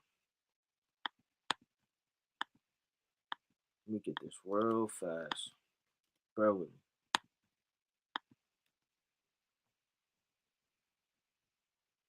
Chapter 7, verse 24. And it reads, for wisdom is more moving than any motion. She passeth and goeth through all things by reason of her pureness. For she is the breath of the power of God, and a pure influence flowing from the glory of the Almighty. Therefore can no undefiled thing fall into her. It's just the breath of the Lord, man. The breath of the power of God. So if wisdom never forsook us, and we always breathed in wisdom, and it went into us with the pit, it went into us everywhere, then it's saying that wisdom and the knowledge and being alive, we've never tasted death. Reading on from verse 53. Art thou greater than our father Abraham? Because there's a spirit on Abraham, man. It's like Moses. There was coveting Moses' staff. We read 2 Kings, the 18th chapter, right? Verse 3 or 4 all the way down. Hezekiah had to break it, right? All hell was breaking loose to our father. This is a spirit on our fathers. You know, Israel's in idol worship. Even to this very day, people will not let Martin Luther King go, man. Won't let Malcolm X go, Rosa Parks go. It's a spirit on our leaders. They just don't want to let them go. And those were wicked leaders, man. I'm not remembering somebody from sitting down on a bus or saying they had a dream that little white boys and white girls were on a mountaintop, man. That's not what I'm remembering. They put up a spray painted on all the murals, Martin Luther King Avenue, and have Martin Luther King Day and remember our fathers and watch the Martin Luther King tape when we used to be in school. The cartoon, man. We was a pastor. He used to sit down and watch her. He used to run it as a cartoon. That's folly, man. It says, art thou greater than our father Abraham? So they knew how high of a reverence Abraham was, which is dead, and the prophets are dead. Who makest thyself? I mean, how you going to make yourself somewhat equal to Abraham? They had no understanding what was going on. Yahweh Shai answered, if I honor myself, my honor is nothing. It is my Father that honoreth me, to whom ye say that he is your God. Yet ye have not known him, but I know him. And if I should say I know him not, I should be a liar like unto you. But I know him and keep his sayings. Check this out. Your father Abraham rejoiced to see my day, and he saw it and was glad. So the Lord is telling you that Yahweh Shai and Abraham from the foundation of the earth, even to as he walked the earth, he's literally saying that, look, he saw my day. What is the day? Let's go to it. Let's go to Genesis chapter 14. Coming back from the slaughter. Genesis chapter 14 and 18. And it reads, check this out. Now, I'm not going to read this whole thing, but you had the war going on. I'm going to start at 13. I'm going to start at 12. This whole thing is fire. And they took Lot, Abram's brother, son, who dwelt in Sodom, and his goods and departed. So they hijacked Lot and took him in the war, spoils. And there came one that had escaped and told Abram, the Hebrew, and he had dwelt in the plain of Mamre, the Amorite, the brother of Eshcol, the brother of Abner, and these were confederate with Abram. So Abraham had a confederacy. Now, a lot of men, they're too racist, and their zeal of slavery overrides their wisdom of the world. Abraham had wisdom, not only of the Most High, but of the world. You want to be a master of trade. You don't want to just put fringes on, have a Bible and yell all day, man. Got to know how to survive. Got to know how to have confederacies, make leagues. So Abraham was wise in more ways than one, man. So that if Abraham didn't have the confederacy with these nations, he wouldn't even have had the opportunity to take back Lot. because he would have never known of it. So burning bridges of the world, you may need an Edomite you could use for a referral for a job. We may use this Edomite name for a recommendation letter or whatever the case may be. You have to be wise. Just like Abraham. He should never know what I may need in the world. You know, he had the sons of Heth he used for a burying place, like you read about in Genesis 23. And he bowed to the sons of Heth using wisdom. Not that he bowed and all praise to the Most High for the sons of Heth. Let me get that real fast. So he was wise. He knew how to move. That's good. Genesis chapter 23. So we can have a burying place for the dead because he was a sojourner. It's the book of Genesis chapter 23. And I'm going to start. I mean, this whole thing is crazy. But we could get straight to the point. Let's start at verse 10. And Ekron dwelt among the children of Heth. And Ekron the Hittite answered Abraham in the audience of the children of Heth. So it was a bunch of Heth, right, out of Africans. Even of all that were in the gates of the city, saying, Nay, my Lord, hear me. The field I give thee, and the cave that therein I give it thee, and the presence of thy sons of my people give it thee, bury thy dead. And Abraham bowed down himself before the people of the land. So he was wise. He knew how to move. He had confederacies with the sons of Heth, right? The Amorite. You read about all of these different things. You know how to move and sojourn and blend in. A lot of men stand out too much. Like Jacob's sons, right? Levi and Simeon. They were too on fire and zealous that they overthrew themselves and slay all of the men in the land of Shechem, man. And Jacob said, you know what? You make my name to stink among the inhabitants, man. Because you don't know how to blend in. You're doing too much. You're overzealous. It's going to be a war breakout, man. They're going to overtake and kill all of us. No one had that type of spirit, right? So going back to it, right, it says, this is the book of Genesis 14 and 13, it's like 14, and Abraham heard that his brother was taken captive. He armed his trained servants. So we got to go into this, man, because this is not talked about a lot. General, right? Because Abraham was a general, man.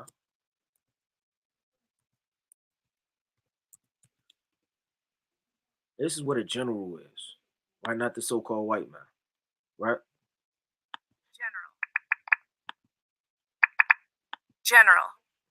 General.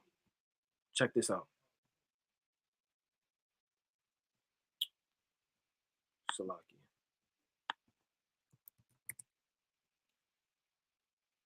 Let me see.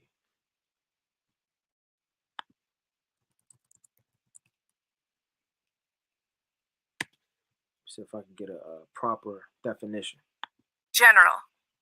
A commander of an army or of an army officer of very high rank. So Abraham, he was a commander. He wasn't just an old man. Just paint Abraham to be just an old man with a staff, man. No, he was a general in an army. Let me get a quick picture real fast. Now, this is your so-called white man general. He got his hat on. He'll have his ranks. He'll have his army and all of these different things. He'll pledge allegiance to you. He'll grab his gun and his chopper. This is on the left-hand side. Abraham didn't have no gun, man. He didn't have no cannon. He didn't have all of these things, man. You know what he had? He had his fist. He had a staff. He had weapons of iron. He had things with physical men they used to fight in the ancient world, man. See, the so-called white man, he hides. He hides behind his tanks. He's hiding behind the tank, and he pushes that button. He hides in the ship with the little stick and a joystick, man. Let me see this real fast.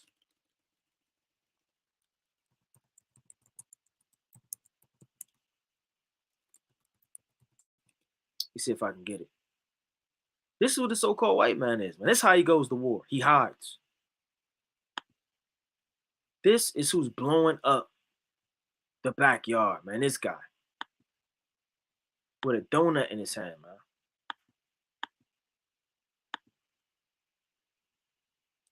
This is responsible of a war. Dirty hands, chips on his fingers. pushing all of those gadgets, hiding, man. They used to get down in the ancient world. Now they're hiding in helicopters. Like our forefathers, they got physical. They physically bled. It was a man in Second Maccabees. He ripped out his guts, man, and threw them on somebody. Abraham, he got down, man.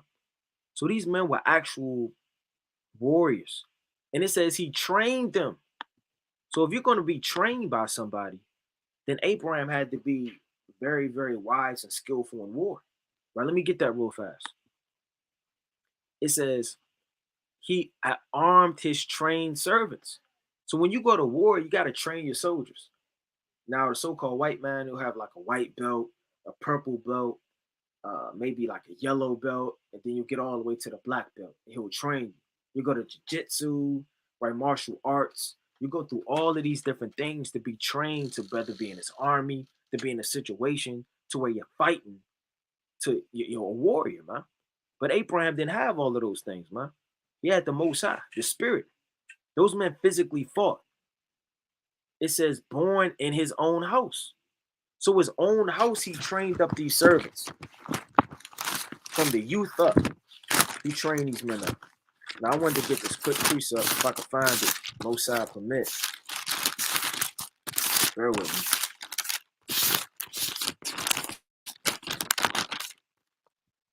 Come, all praise to the Most High. Let me pull this quick precept. Let's go to the book of Proverbs, chapter 29 and verse 21. So he trained up these men from the time that they were born in his house, being servants unto him. It's Proverbs chapter 29, verse number 21, and it reads, He that, so like, is this what I want? Yeah. He that delicately bringeth up his servants from a child shall have him become his son at the length. So they were like his sons, man. He'll build them up. He'll teach them how to fight. He'll direct them. So he was a general, right? He was a leader. He was a warrior, right? He directed the men and raised up those servants as children in his house. And he directed them in the way of battle, man. It says, let me go back to it. Salaki, bear with me. It says 318. So we had an army of over 300 men.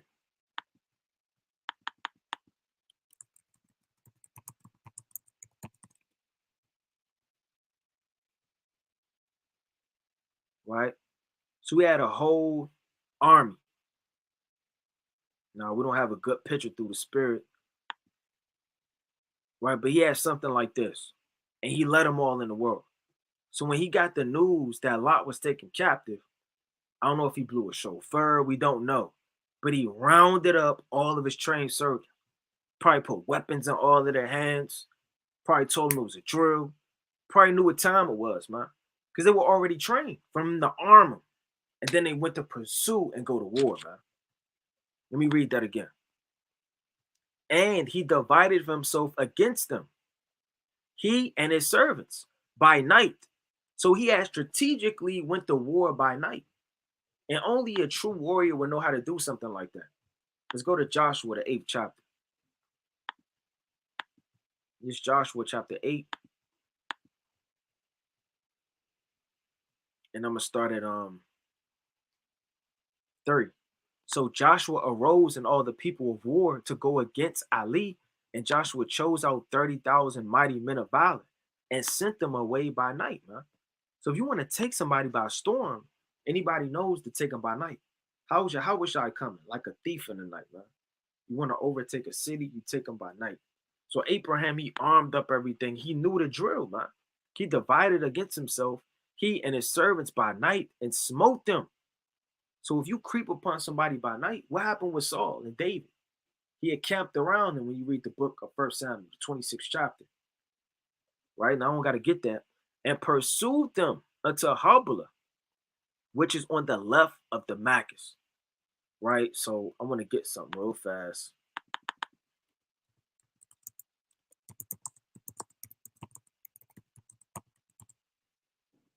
Real fast.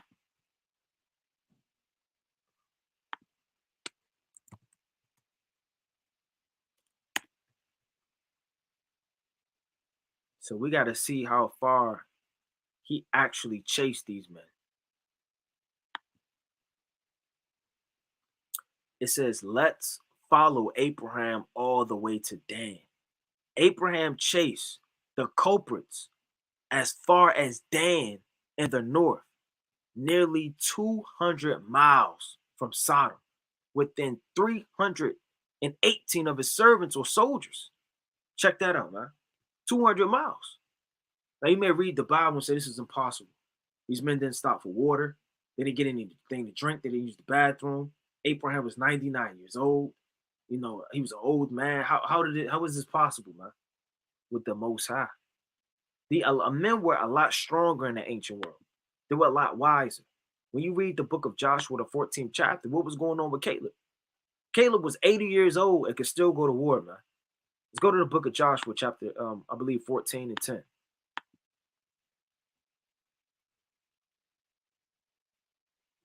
This is the book of Joshua, chapter 14 and 10. And now behold, the Lord hath kept me alive. And as he said, these 45 years, right? Even since the Lord spake this word unto Moses, while the children of Israel wandered in the wilderness, and now lo, I am this day 85 years old, man. So he was 85 years old, still going to war.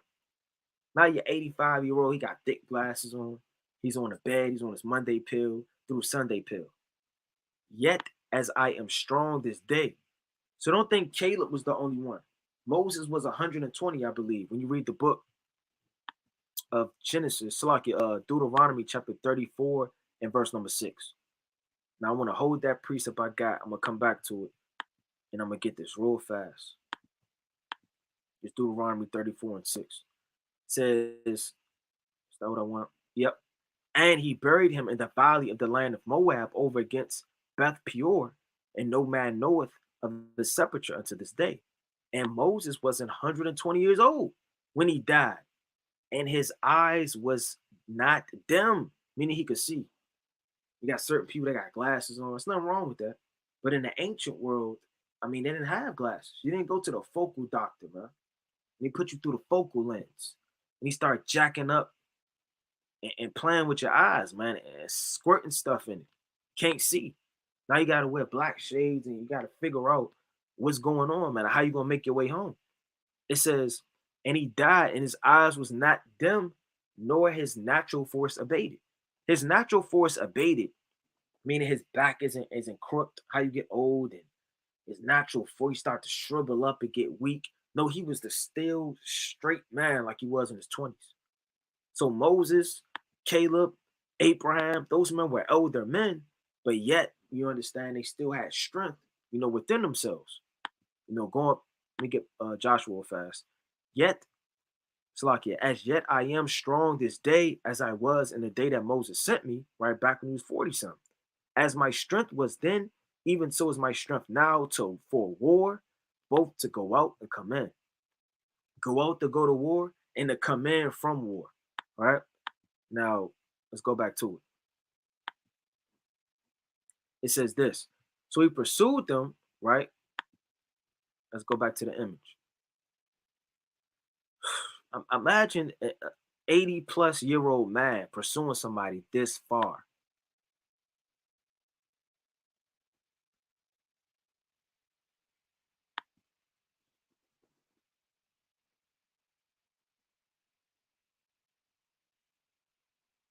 That's a very long journey. At night.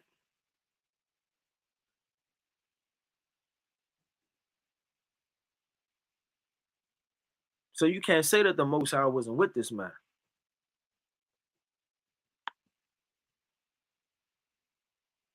Look at Haran. Ur the Chaldees. You got the land of Shinar, right? Ancient Babylon.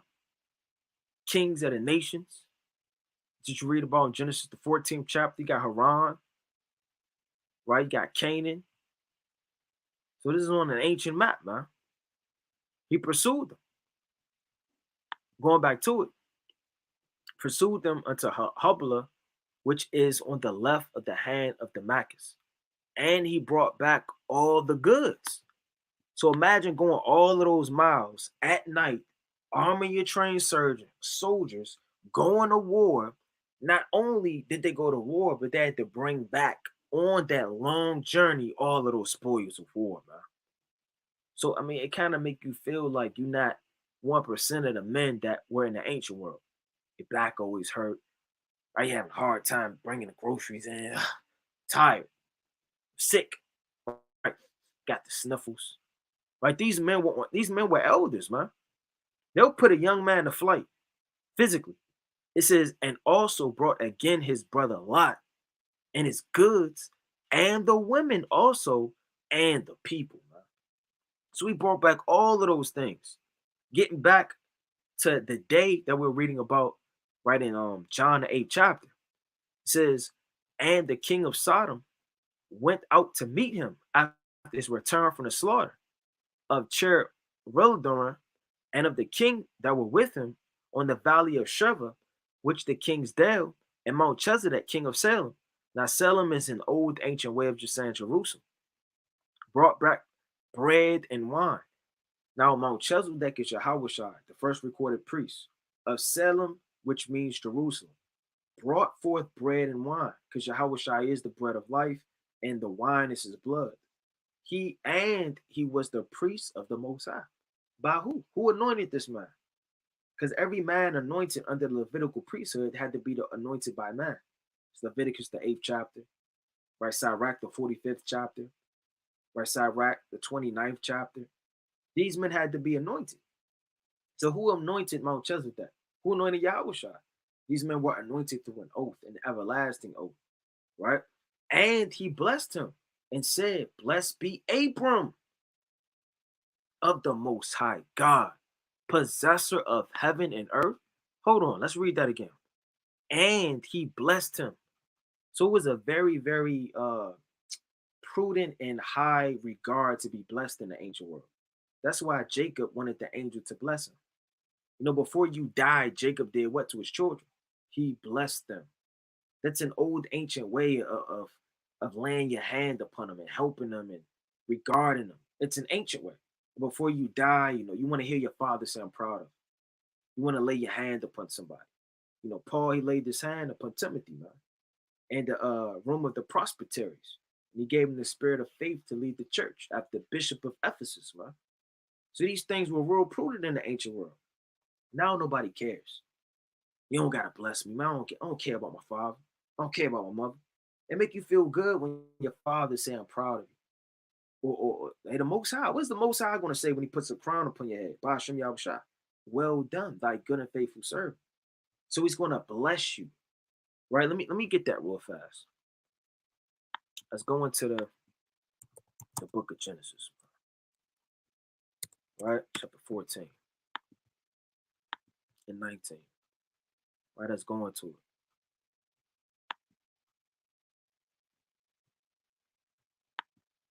Now that word bless means barak. Means to praise, kneel down, congratulate, to make kneel, to bless, to salute. Check that out, man.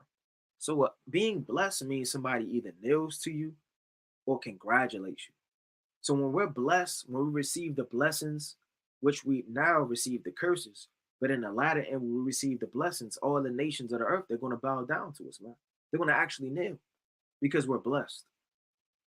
Yahushua is blessed, and all knees shall bow before him and congratulate, you know, all the things that he's done, man, whether they want to or not.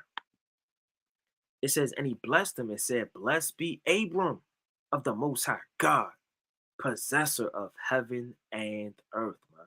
Why did he say that? Let's get that word possessor.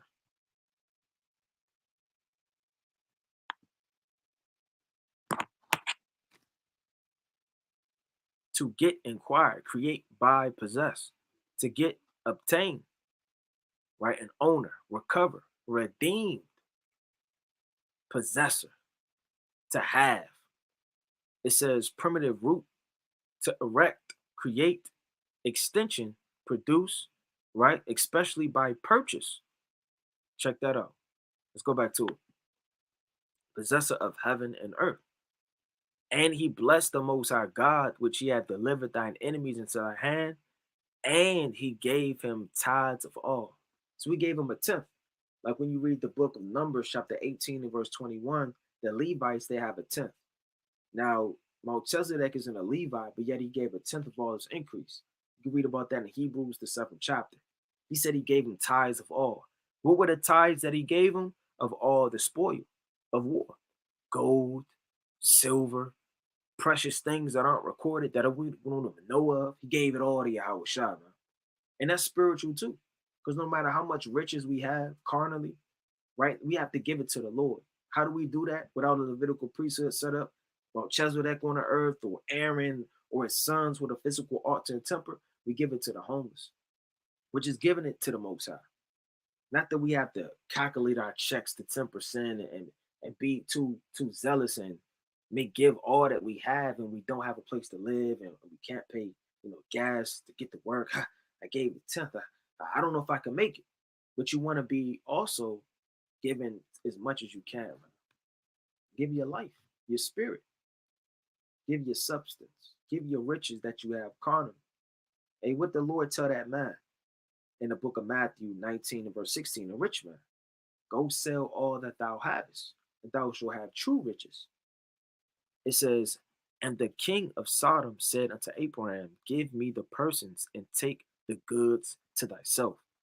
And Abraham said to the king of Sodom, I have lifted up my hand unto the Lord, the most God, so like the Most High God, the possessor of heaven and earth, that I will not take from thee a thread, even to a shoe latchet. So Abraham had integrity too. I mean, he had integrity. A nigga would have just said, man, give me the spoils, man.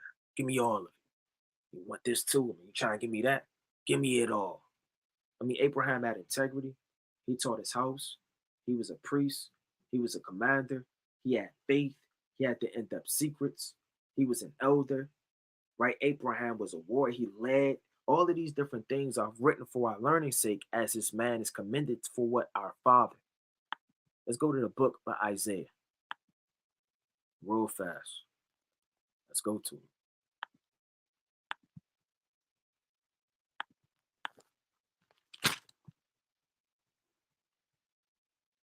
It's the book of Isaiah, chapter 51 and verse 2. Look unto Abraham your father. Don't look unto LeBron James. Look unto Folly and Madness and these rappers, man, and Lil Baby and Future. Look unto Abraham. You can learn a lot by Abraham. And unto Sarah. So it's not just about Abraham. Who was the match of Abraham? Who was one twine in flesh? Your wife says a whole lot about you, Sarah. Sarah had faith. So Sarah matched the spirit of Abraham. They moved in the same spirit. How did Sarah have faith? Let's go to the book of Hebrews 11 and 11. So the same way she couldn't bear children, she giggled within herself. The same way at that very moment, the Lord did what? He visited him. And that's spiritual too. Right, let me get this real fast. Let's go to the book of Hebrews, chapter 11. It's the book of Hebrews, chapter 11, and verse, right, number 11. Let me get this real fast.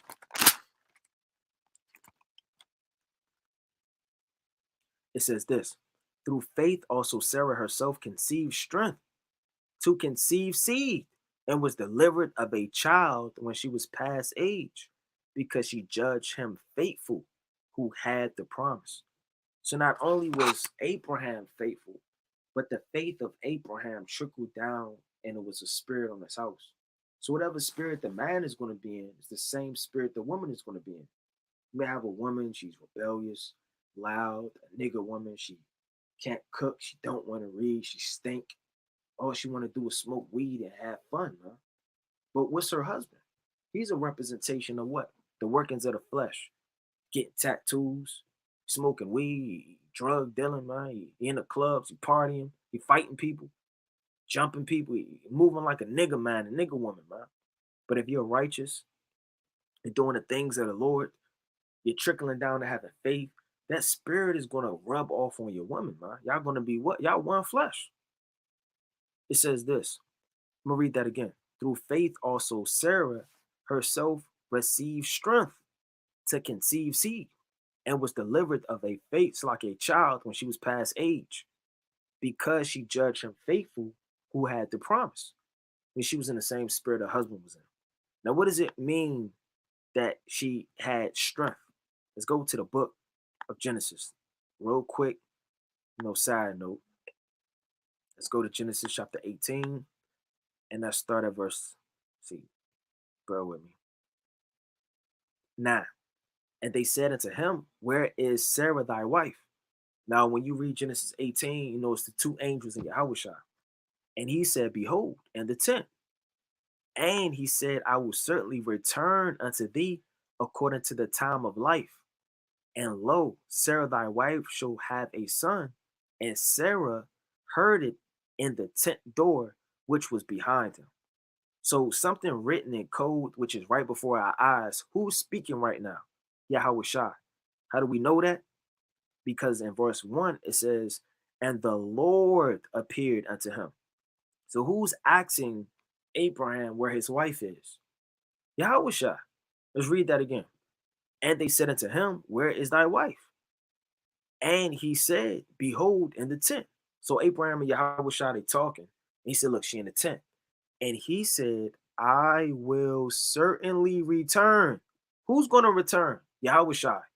Unto thee according to the time of life, letting you know that he's Isaac.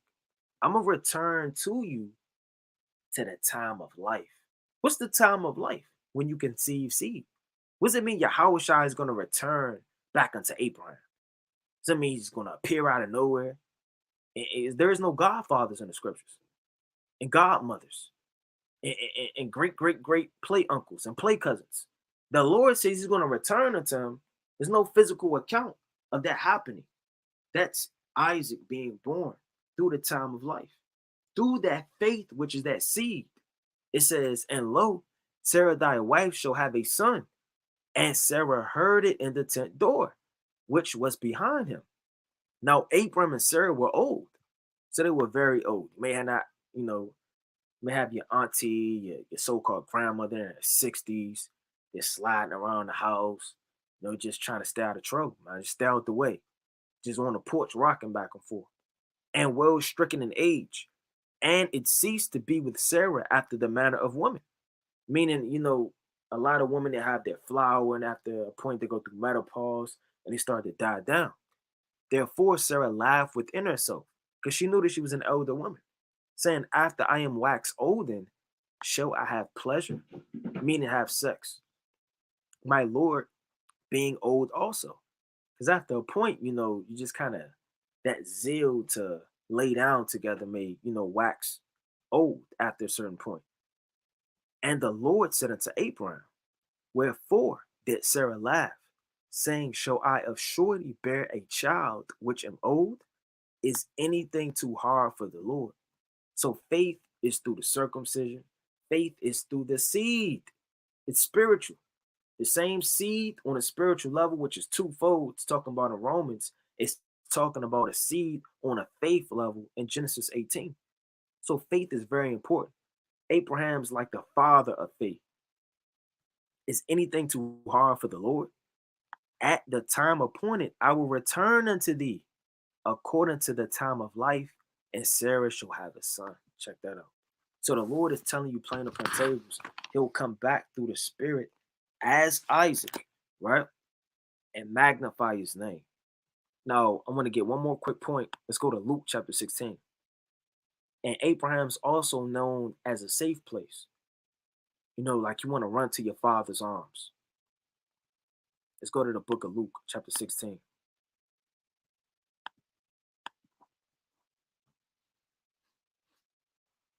Chapter 23, right? It's the book of Luke, chapter 16, and verse 23, and it reads,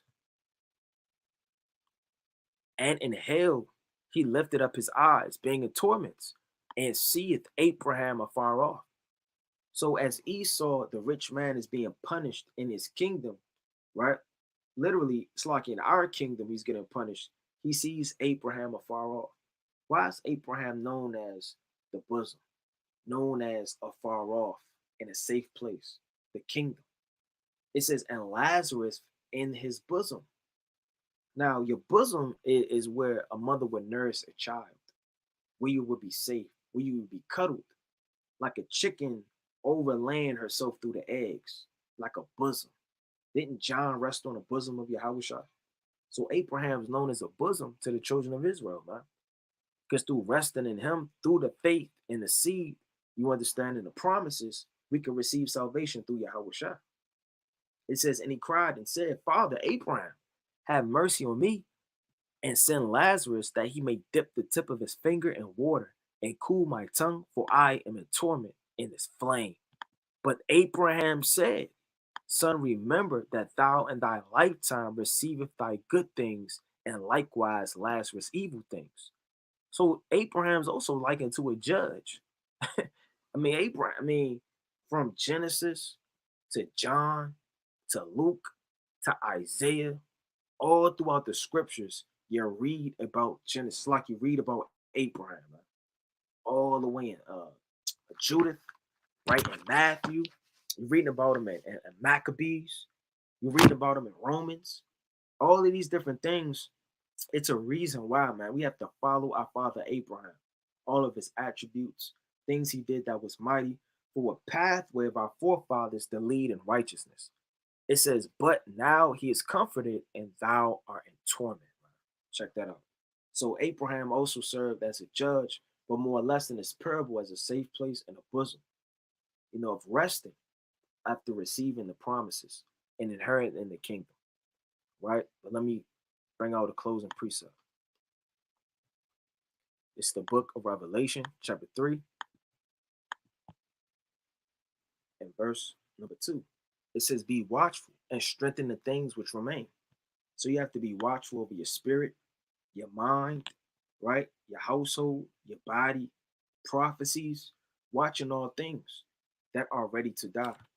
Because something's on you ready to die, and you don't know what it is yet.